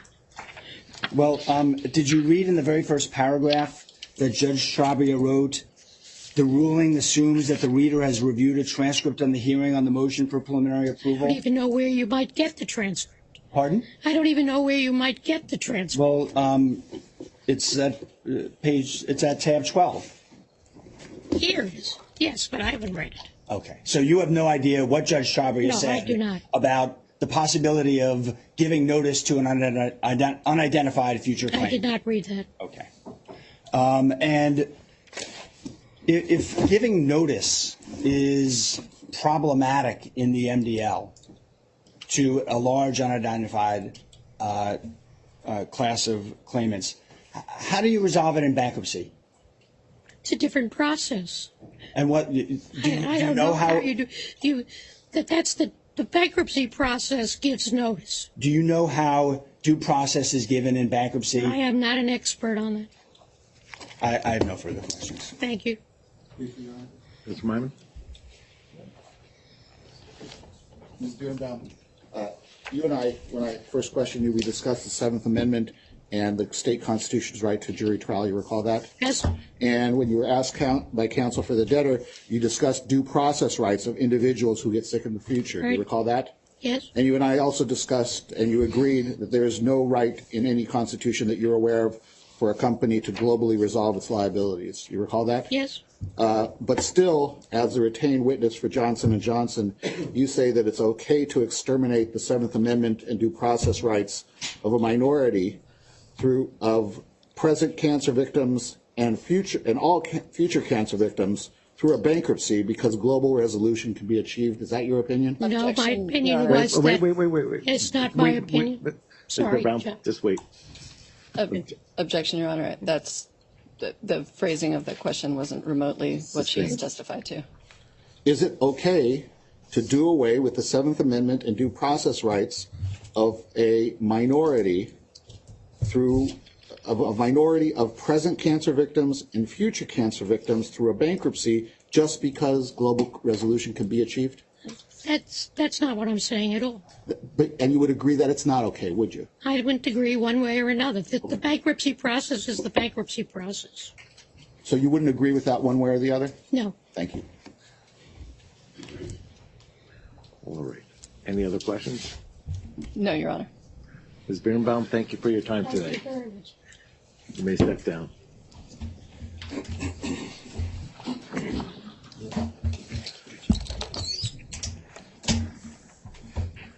And Good morning, Your Honor. Jim Jones for the debtor. I believe the order of operations is that Dr. Mullen takes the stand now and will address part of his report. correct. Dr. Mullen?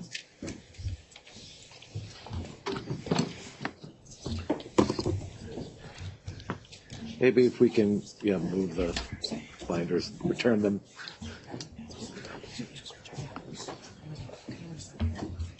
Thank you.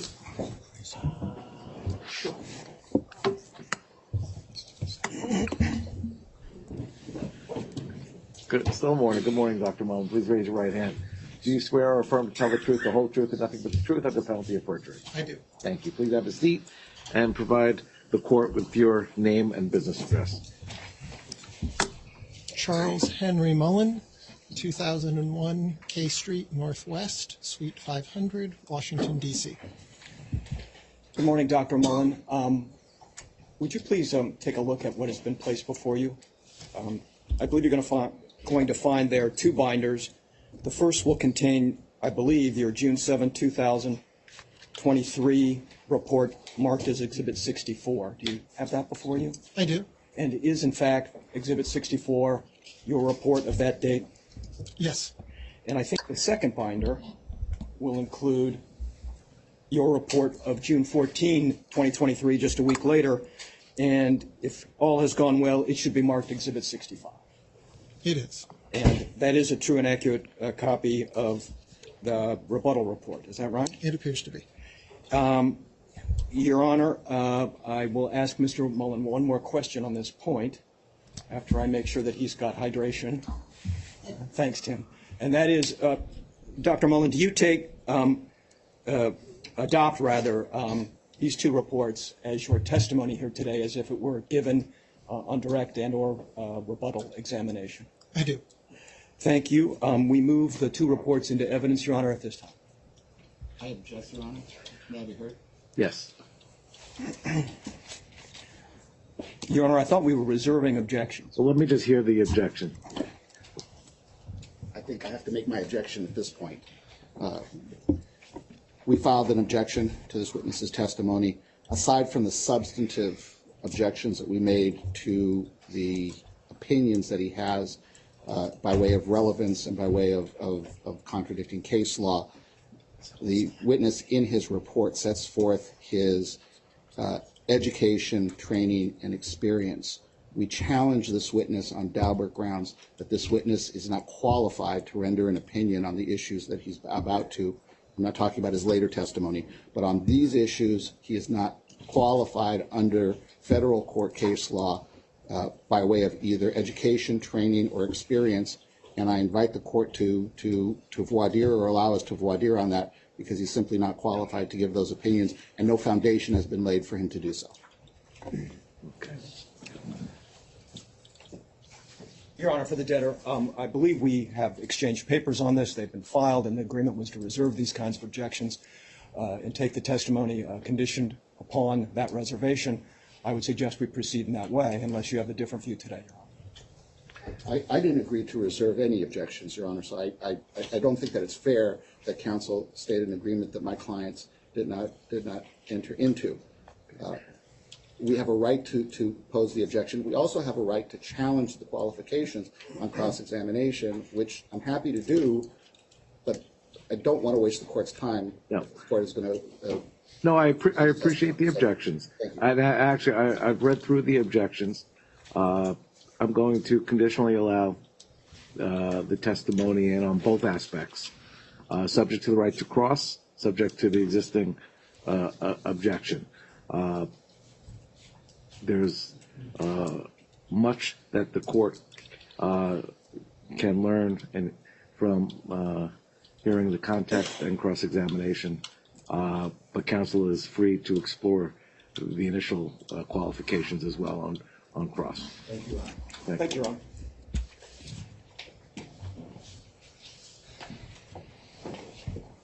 All right, Judge, it's with regret that we have more binders. 1 second. Ms. Richendorfer? Your Honor, I hate to interrupt, but once again, I think those of us in the back row, I don't know if it's based on my age or what, we're having trouble hearing the witnesses today. I don't know if the microphone is turned on or off. I'm getting agreement from back here. Or maybe the witnesses just need to speak closer to the microphone. I'll ask you to point the microphone a little closer to you, but make an effort to speak into it. I'm looking at our, Your Honor, you're not coming across as loud as you usually do also. Oh, I could take that so many ways. But Your Honor, I'm not getting enough sleep these days. That's okay. I just raised the volume because I thought it was a little. Yeah. Just asking it, and you get it. And that's why, Your Honor, I was waiting for a breaking point. That's fine. Okay. Very much appreciate that. Thank you, Okay. Won't be loud. Counsel? Your Honor, may I hand out some binders? Yes, please.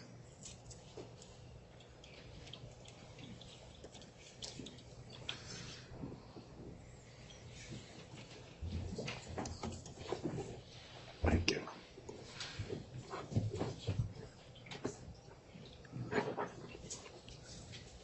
Thank you.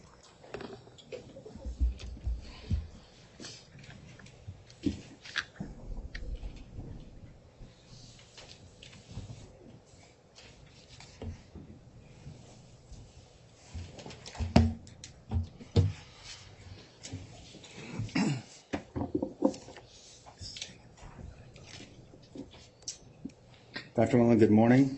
Good morning. Approximately how many expert reports in cases governed by the federal rules of civil procedure have you signed? I haven't done the math that way. Some are state court, some are federal. Some of the state, I think, have adopted federal rules, so I'm not sure. I probably have over 100 expert reports at this point, but I couldn't break it down federal versus state. And you understand in this case that your expert report, which one? You understood when you prepared your expert report that it would serve as your direct testimony, true? I was aware that was a possibility. And this isn't the first time that you've prepared an expert report where the report served in lieu of live direct testimony, is it? On a limited number of occasions, that's happened. Now, I want to ask you some questions about your direct testimony as opposed to your rebuttal testimony, okay? Okay. In your direct testimony, your direct report,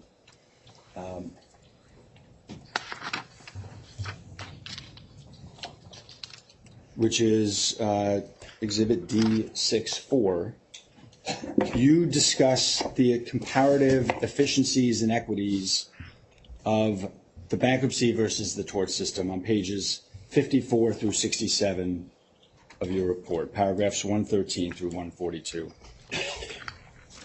Correct?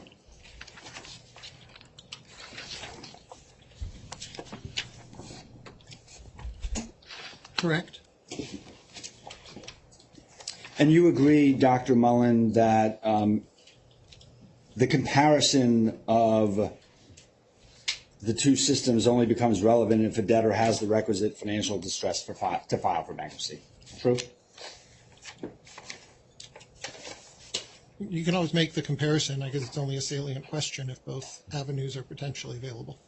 Well, Dr. Mullen, before LTL ever filed for bankruptcy on October 14th, 2021, you testified that to be in bankruptcy and avail yourself of the tools in bankruptcy, an entity does not need to be insolvent. You just need to be in financial distress. True? In the context of a different matter, I think you showed me some deposition testimony where that was part of my answer.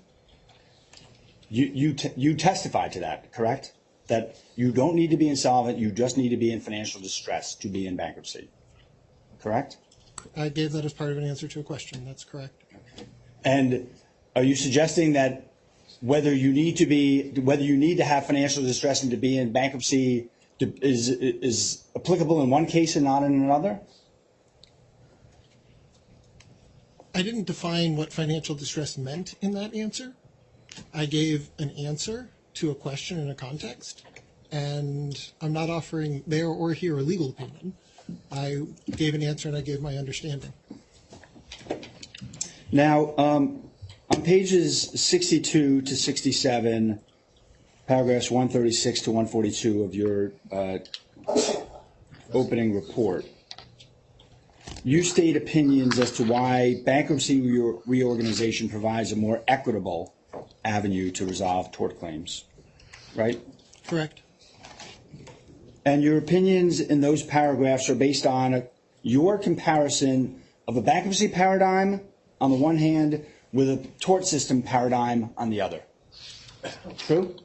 It's a relative comparison, correct. And the relative comparison is, on the one hand, a negotiated plan of reorganization where all tort claims are channeled to a trust with no unimpaired opt-out rights against the debtor receiving a supermajority vote. True? There's a plan that's confirmed subject to the rules of bankruptcy, correct? That's one point of comparison that you make. True? Correct. And then the other point of comparison is tort claims are tried in what you call lottery-like verdicts. True? That comparison is made, correct. And based on your comparison of an overwhelmingly consensual bankruptcy trust versus cases going to verdict in the tort system, you conclude in paragraph 142 that the processing and payment of claims by a bankruptcy trust is superior in equity terms to the lottery-like outcomes experienced in the tort system. That is Fair? an element that went into that conclusion, correct? But you agree, Dr. Mullen, that 99% of cases in the tort system are eventually resolved without trial. True? Generically across all cases, true. 99% of the cases are settled, right? Not necessarily for a given tort, but across all torts in general, true. And yet, Dr. Mullen, you don't, in that direct testimony anywhere in comparing the two paradigms, ever discuss settlement, correct? As we discussed in my deposition, I somehow lost the paragraph or two that normally discusses that. It's not there. It's covered in the rebuttal reports, but that was inadvertently omitted. That's correct. So in your expert report that you understood would be your direct testimony, you inadvertently excluded any reference to the fact that in the tort system, horizontal equity can be achieved through one or more master settlement agreements, correct? I disagree with that conclusion. You just said horizontal equity could be attained. I think, as we just heard earlier today, even to me, Professor Rod's testimony underscored the difference. He talked about Actos. The settlement resolved the pending claims and put disincentives for lawyers to file future claims, and then apparently they didn't. So a successful settlement was one where the future claims don't even get represented or filed. That underscores the inequity. The future claimants aren't being treated the same as the pendings.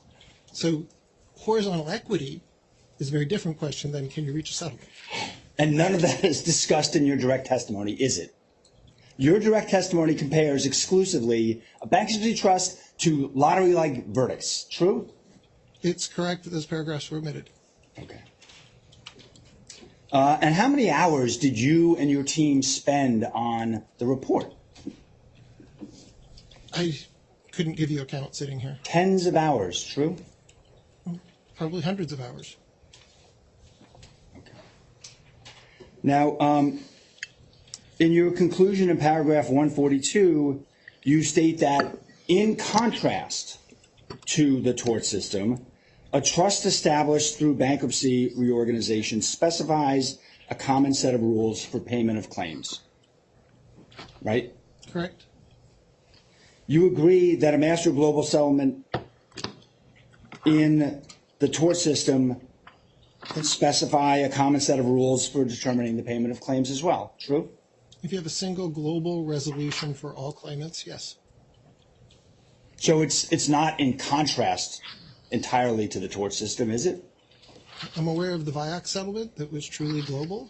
The others generally are a series of master settlement agreements struck on a law firm by law firm basis. And those don't have the property of horizontal equity.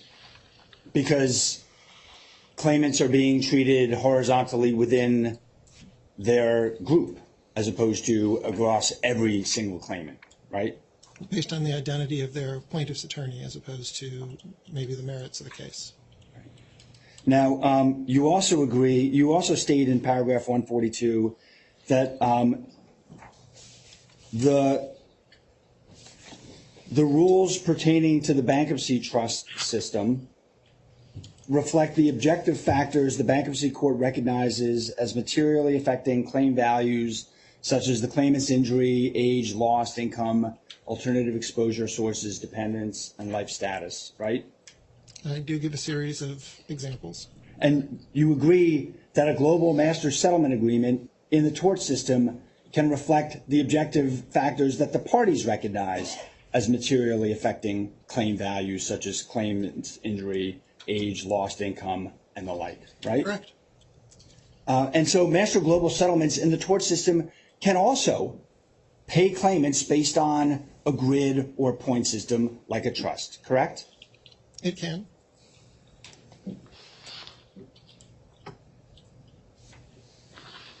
Now, just to come back to your wording about the lottery-like results, that your view is that litigation in the tort system operates akin to a lottery, true? It can. And that's because different juries can reach different results based on a similar set of issues, right? Correct. That's one aspect of it. In other words, juries can differ from each other on an outcome, correct? Correct.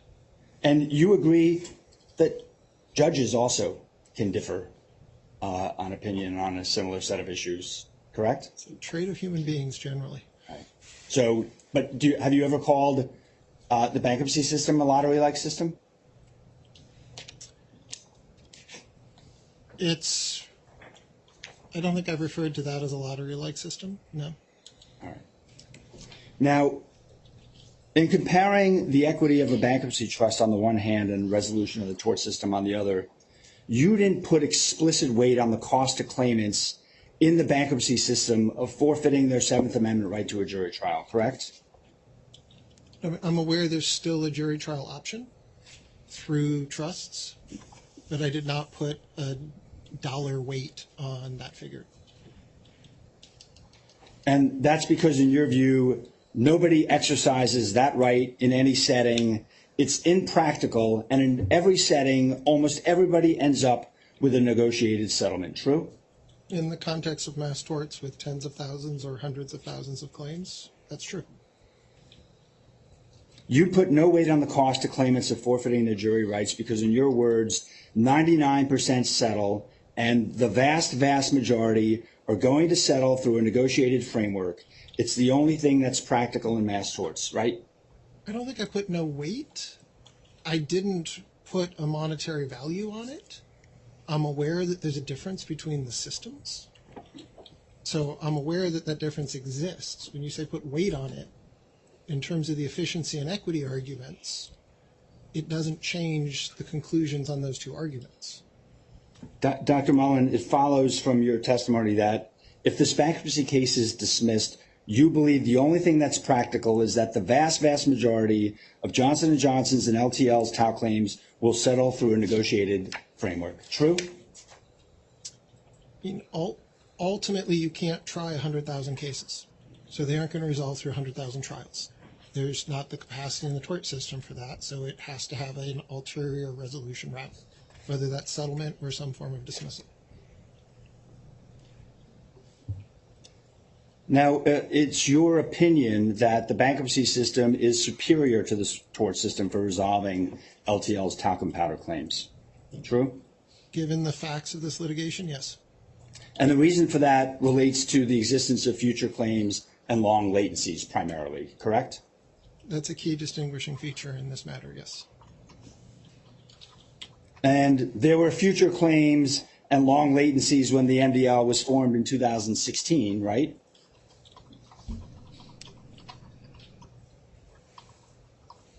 There was still an open question of whether or not general causation evidence would move forward. So if there's no general causation, in essence, there's no latency. So that's tied, which is the only hesitation. So conditional on plaintiffs prevailing on a causal argument, there's latency.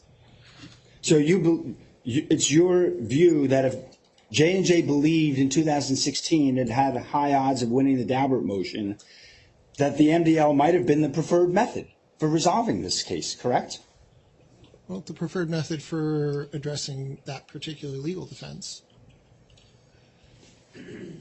If J&J believed in 2016 that it had high odds of winning the Daubert motion, remaining in the MDL may have been the preferred method to filing for bankruptcy protection. True? So at least through the resolution of the Daubert issue, that could be true. So take the case through Daubert, see how that happens, then decide whether to file for bankruptcy or not, correct? The facts change at that point. As a pure economic decision, the circumstances would shift on the resolution of that. Dr. Mullen, you can't testify when bankruptcy became a superior forum within which to resolve LTL's TAC claims, can you? I wasn't asked to try to put a date on that question. And so logically it follows from that you cannot conclude today that up until the moment that LTL filed for bankruptcy on October 14th, 2021, the MDL was as good, if not superior, to bankruptcy for resolving LTL's claims, right? I don't believe that's true. if you can't point to any time in which bankruptcy became a superior option for resolving the claims, doesn't it follow that you can't point to a time when the MDL stopped being as good, if not better, a form to resolve the claims than bankruptcy? That logic's flawed, no. I have Could you no explain further if you'd like? Further questions? No, thank you. Mr. Myman? Thank you, Your Honor.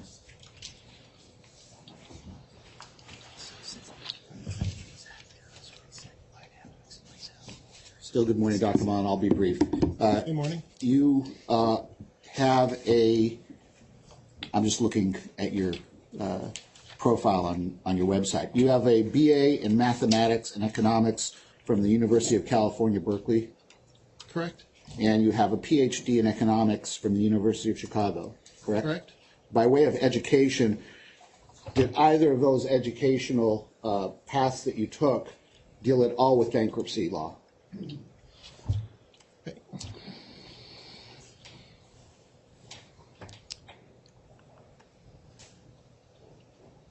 I don't remember all the course detail well enough. At times you touch on law and economics topics, but there wasn't a course focused on bankruptcy law. And there wasn't a course, and you didn't take courses dealing with multi-district litigation and how it works when you were either in your undergraduate or in your PhD program, correct? Correct. Okay. You are not a lawyer, are you? Correct. Didn't go to law school? I did not. You're certainly not a judge, are you? No. Have you ever practiced you've never practiced in bankruptcy court, correct? Practice law? Yes. No. Have you ever been appointed by a judge in any court as an independent expert?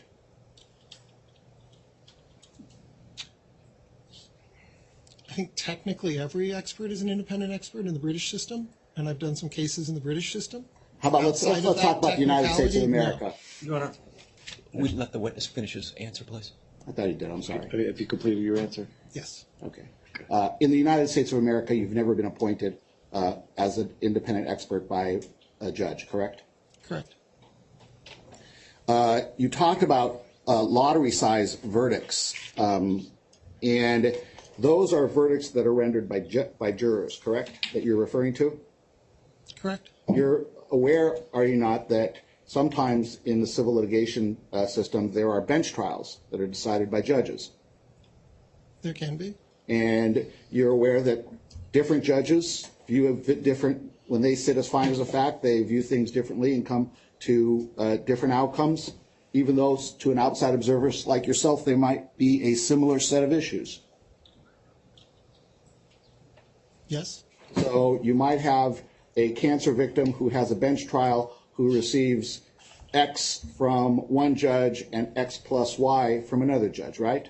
You could. That doesn't make the X plus Y judge's verdict a lottery, does it?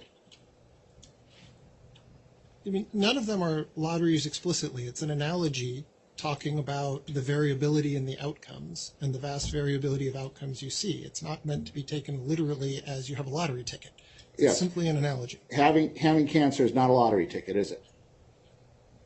Having cancer, Having cancer is not a lottery ticket, is it? it's a negative outcome. So no, I mean, in that sense. And you're not suggesting that any of the plaintiffs are out to win a lottery by bringing their lawsuits, are you? Quite to the contrary. Most plaintiffs would prefer the expected value over the same number in expectation with a lot of variance about it. People buy insurance to avoid risk. Have you ever spoken to a plaintiff in talc litigation? A plaintiff in talc litigation. No. Have you ever spoken to a mesothelioma victim? No. Why do you presume to tell this court what you think they want? From risk aversion and settlement? No, why do you presume to tell this court what you think they want? Objection, Your Honor. I don't think that's a part of any opinion, Mr. Mullen. He just said that they want. Overruled. Thank you. There's a whole branch of the economics literature that looks at choices in behavior and looks at risk avoidance. And there's huge swaths of literature. People prefer to avoid risk across a wide variety of environments. And so If the idea is you have a 10% chance of winning $1 million at trial, or you can get $100,000 for free, from an economic perspective, that's the same thing as betting $100,000 at 10 to 1 odds. People don't do that behaviorally across a wide variety. From an economic perspective, they're better off taking the certain sum of the expected value. And so you're speaking from an economic perspective, right? Correct. Because that's your area of expertise, correct? Correct. Okay. And you talk about horizontal equity, right? And that means treating similarly situated people similarly, right? Correct. Okay. Who's the judge of whether or not two people are similarly situated?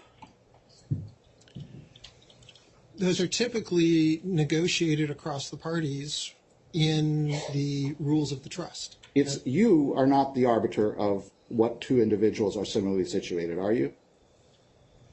Not myself personally, no. Okay. And to horizontal equity eliminates a jury's analysis of the individual circumstances of a specific, unique human being, correct?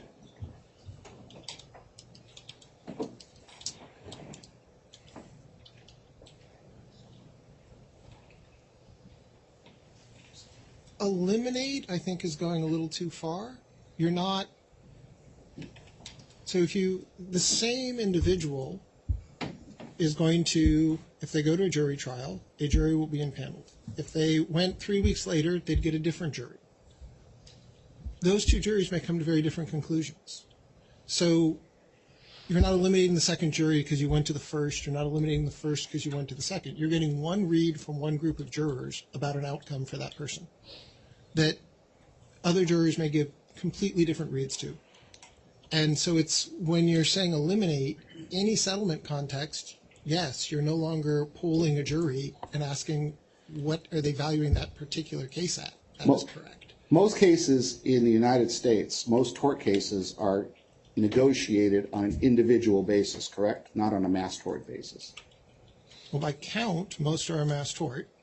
So on count, most are actually negotiated in a mass tort framework because there's a limited number of mass torts, which are a very large fraction of the cases. Automobile accident cases, they negotiate them one at a time, right? Usually? Typically, yes. Okay. And what I'm asking you is if you take all of them and determine what the similarly situated plaintiffs are and require horizontal equity, what you've done is you've eliminated a jury's consideration and analysis of the individual circumstances of specific, unique human beings, correct? If you create any type of master settlement framework where people aren't going to a jury any longer, you're no longer asking the jury that. That's correct. Correct. And if you force that upon people and don't give them the right to opt out, you've taken away their right to be considered for their specific, unique human characteristics and situations, correct? If there's no jury trial option available, that would be correct. Thank you. Those are all the questions I have. Thank you. Other counsel? Redirect? Very few, Your Honor.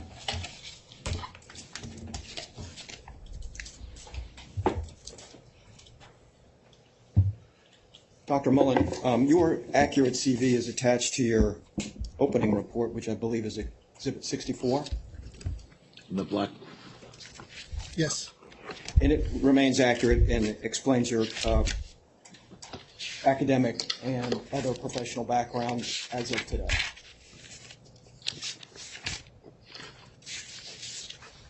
I don't.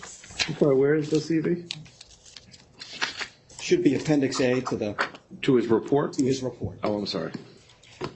It's in the initial report. Appendix A, Curriculum Vitae of Charles H. Mullen. Page A1.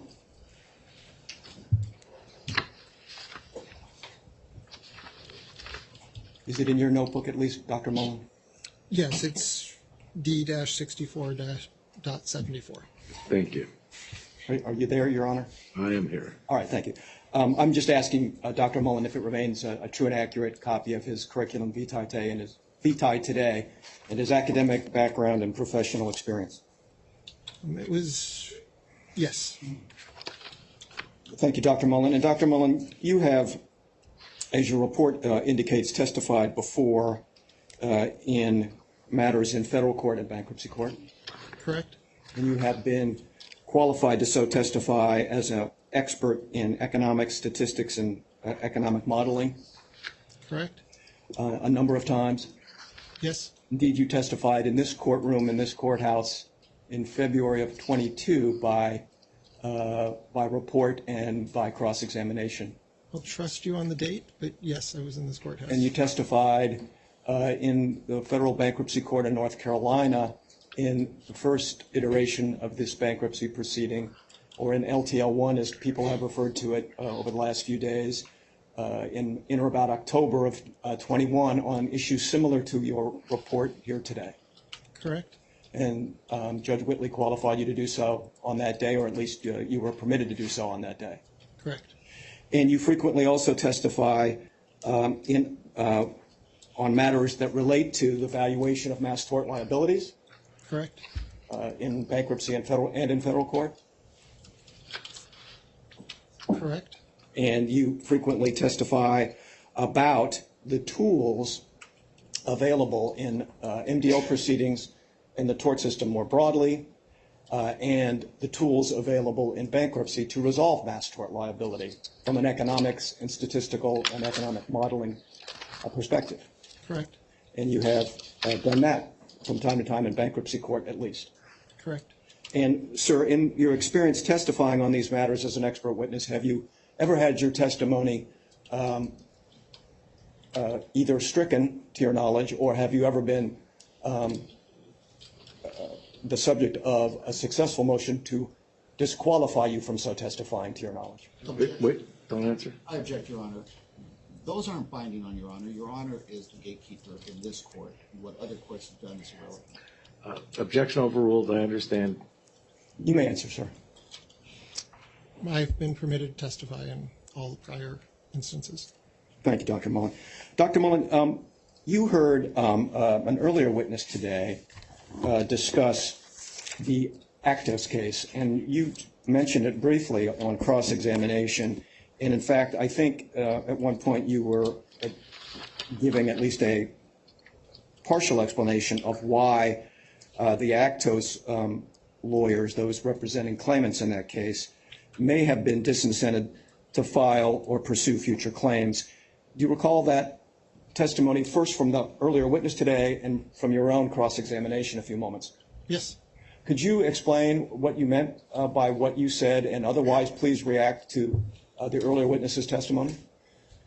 So to me, Professor Rob's description of both the Actos matter and then opioids, where there were disincentives for attorneys to either bring future Actos claims or to represent future municipalities as a way of curtailing the unknown future claims, it curtails them by setting them to zero. No one represents them, so they don't come forward, which as an economist is a very inequitable outcome. And so while I took from his testimony this morning that Professor Rob viewed that as a success story and that that agreement resulted in very little, if any, ongoing Actos litigation. So the pending claimants and the defendant strike a deal, and the future claimants don't get representation or come forward. That doesn't strike me as equitable as an economist. You're setting to zero the value of future claims. Setting future municipalities to zero by discouraging people from representing them also doesn't strike me as equitable. You're getting very inequitable outcomes across your future claimant group and your pending claimant group, as Professor Rob described those two outcomes. Thank you, Dr. Mullen. Dr. Mullen, you also heard mention earlier today, you were in the courtroom all morning. Yes. And you also heard mention today of the Arrow case, at least on the examination of Ms. Birnbaum. Are you familiar with the Arrow case? I am. And do you have a view about the Arrow case and its facts and this case? I have to be careful because I just got to make sure I don't say anything that's confidential in that. So as the key distinguishing factor in terms of latent injury, while there may be latent claims in Arrow, because for active military there's stays on statute of limitations, so there may be future claimants, there's not an argument of latent injury. So you don't have the latent manifestation of injury problem that you have here. And so that distinguishes those two. Thank you. Thank you, Dr. Mullen. Back to Actos for a minute. I think it was your view that there would be discouragement of future claim pursuit. How is that the case? Why is that the case?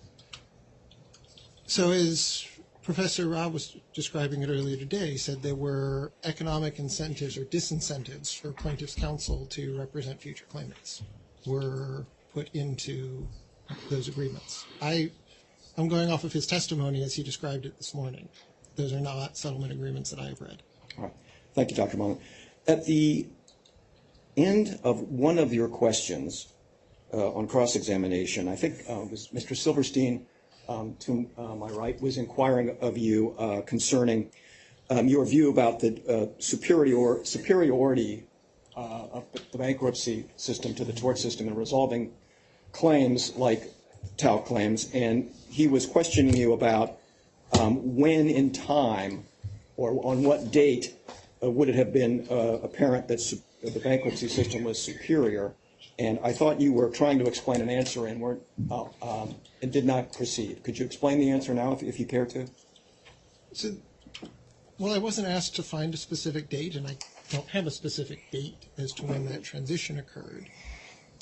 They're in mass torts where there's a general causation argument. Playing out general causation through the tort system and seeing if general causation can go to trial or not. In the fact pattern where you believe you have a material chance of winning that you can't establish general causation, resolving that issue first makes complete sense, because that could potentially end the entire litigation in one fell swoop. And then when the plaintiffs prevail on that issue, you've passed over a hurdle that's a gatekeeping function to go forward. Now you have the tens of thousands of claims. Now you have the tens of thousands of potential future claims. And the mechanism, I think it was in Professor Rob's report, but I may be confusing the two experts, even talked about the fact that there's that ability for a defendant to get a universal victory, but not really an ability for a plaintiff to get a universal victory in those early stages of the MDL. So it makes sense to play that out. In terms of the exact timing of transition, I am aware that LTL was trying to attach itself to the Immers bankruptcy. So it had already transitioned to try to resolve it through bankruptcy, not through its own bankruptcy filing, but through attaching itself to the Immers bankruptcy, that predates by a substantial period of time the filing in 2021. Thank you, Dr. Mullen. You were asked about an omitted paragraph or paragraphs from your initial report regarding horizontal equity, I think was the topic, and settlements. And I just want to make sure that, for his honor, that the record is clear. Your opinions on that matter are indeed contained in your rebuttal report. Is that fair? Correct. The substance of those appears in the rebuttal report. That's Thank you. It was a bit of housekeeping. I appreciate it. Dr. Mullen, you were asked a time or two about the percentage of cases that resolve without trial in the tort system, and I think your answer was that you could not disagree with the view that it was 98 or 99%. Do you recall that testimony or that inquiry in any event? Yes. And at one point I thought maybe the question moved from resolved in the tort system to settled, and I want to ask you if those, in your view, are the same thing and what that means for the percentage that you discussed with your examiner. Well, at least I generally use the term settled to mean settled with payment, while resolved is the case is terminated for any reason, which would include settlement, but could also include dismissals without payment. Thank you, Dr. Mullen.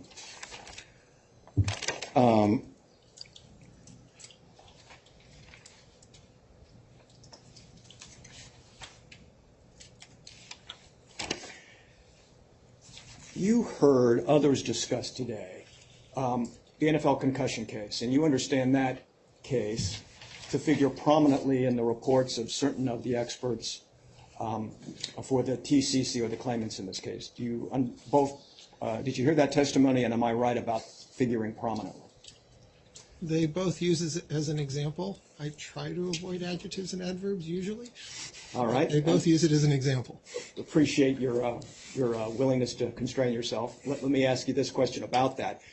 And I don't want you to unnecessarily repeat testimony that His Honor has already heard, but your reaction to that use, that is the use of the NFL concussion case as an example of in the reports of the experts that you reviewed and heard testify today.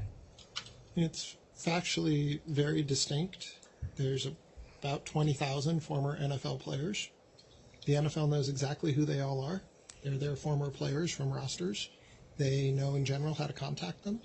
So your ability to identify and give notice is fundamentally different than a product you buy on a grocery store shelf in terms of who are the potential claimants. And I think about 1% of them did opt out after receiving notice. And you also heard mention this morning, earlier in the morning, of the asbestos MDL and testimony to the effect that certain defendants apparently resolved both shortly after the MDL was dispatched or maybe during it, and you have seen that used as a comparator to this case in the reports of experts in this case. Am I right? Yes. So you heard the testimony and you're aware of the comparison? Yes. And could you share with us your view of that comparison? I think it's mentioned in your report, but could you share with us your view of that comparison? So the mesothelioma claimants in this are really a direct extension of the asbestos litigation. The allegation is an asbestos taint within the talcum powder that leads to the development of the claimant's mesothelioma. So it's just another asbestos-containing product, like the myriad of asbestos-containing products that have been through the history of the tort now for going on half a century.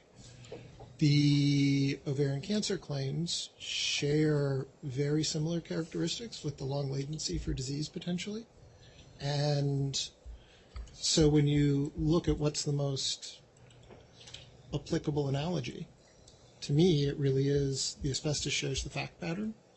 And while that MDL is closed, the MDL didn't result in the termination of asbestos litigation for any defendant in the MDL.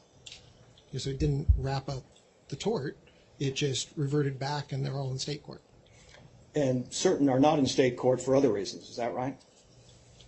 Certain of the defendants in that MDL are not in state court or any court at this moment because they were resolved otherwise, correct?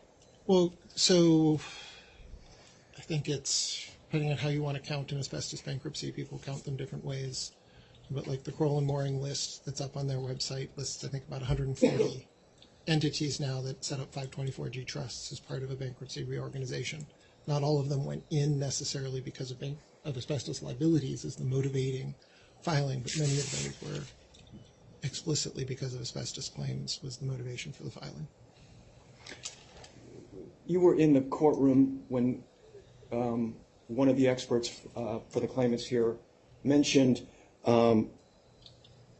notice of class-wide settlement as a procedure through which unknown future claimants could be apprised of a pending resolution. Did you hear that testimony? I did. And in fact, the judge inquired about notice. Could you share with us your views of notice in that setting? We've all given this a lot of latitude.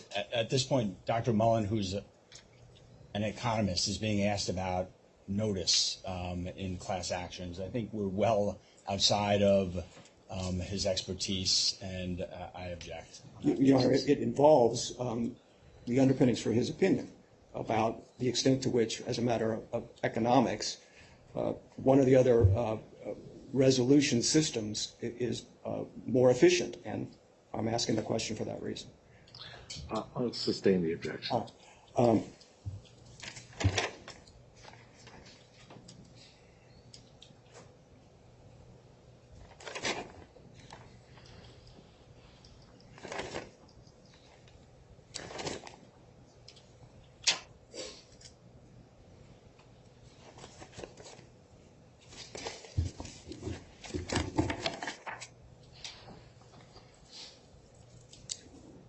Go ahead, Your Honor.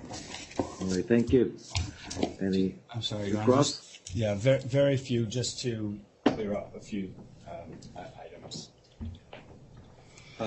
First, Dr. Mullen, you're not disputing that at your deposition you said 99% of mass tort cases settle, right?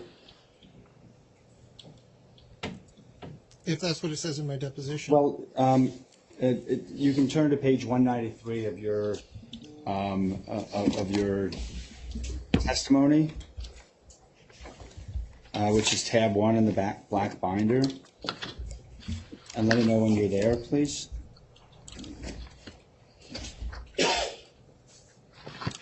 Tab 1 in my binder? Tab A? 193, tab 1 of your... It's not tab 1. Yeah, it's either tab A or B. I'm sorry, A. Okay. And page 191? 193. 93.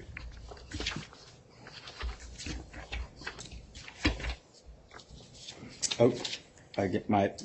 Tab B. It's tab B. Tab B.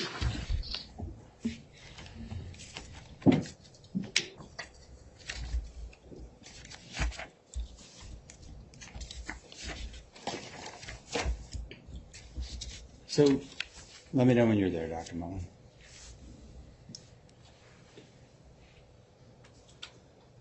You're not disputing that when you were asked about the weight that you put on claimants not being able to exercise their Seventh Amendment rights in bankruptcy, you testified, when I asked you, hardly anyone avails themselves of a jury trial. Is that what you're saying? We talked about this earlier, 99% settle. That's what you said. Yes. Okay. Now, another point of clarification, in the Arrow bankruptcy,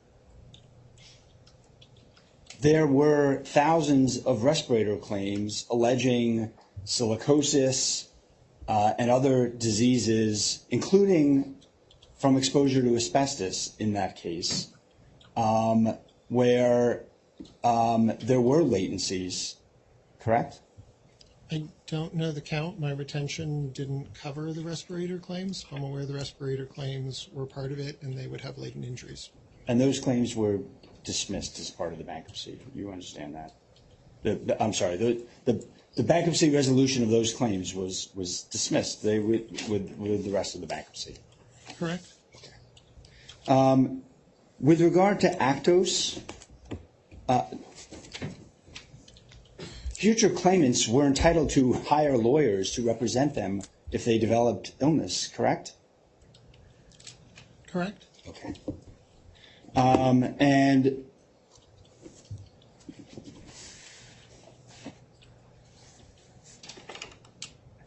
you've given a lot of testimony about equity from a law and economics perspective.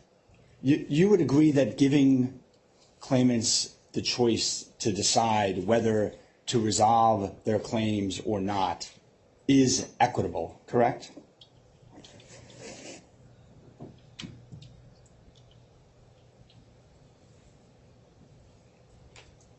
In an ideal world, when you have 100,000 claims, there's a practical reality that if all 100,000 elect the choice of wanting to try their case, it can't. The systems can't handle it. But we know that doesn't happen. Well, because 99% settle, right? 99% across all torts eventually resolve their cases without trial. Correct. And that's what's likely to happen here. I don't think you can draw that conclusion, given the litigation history that's gone on in this case. Okay. No further questions.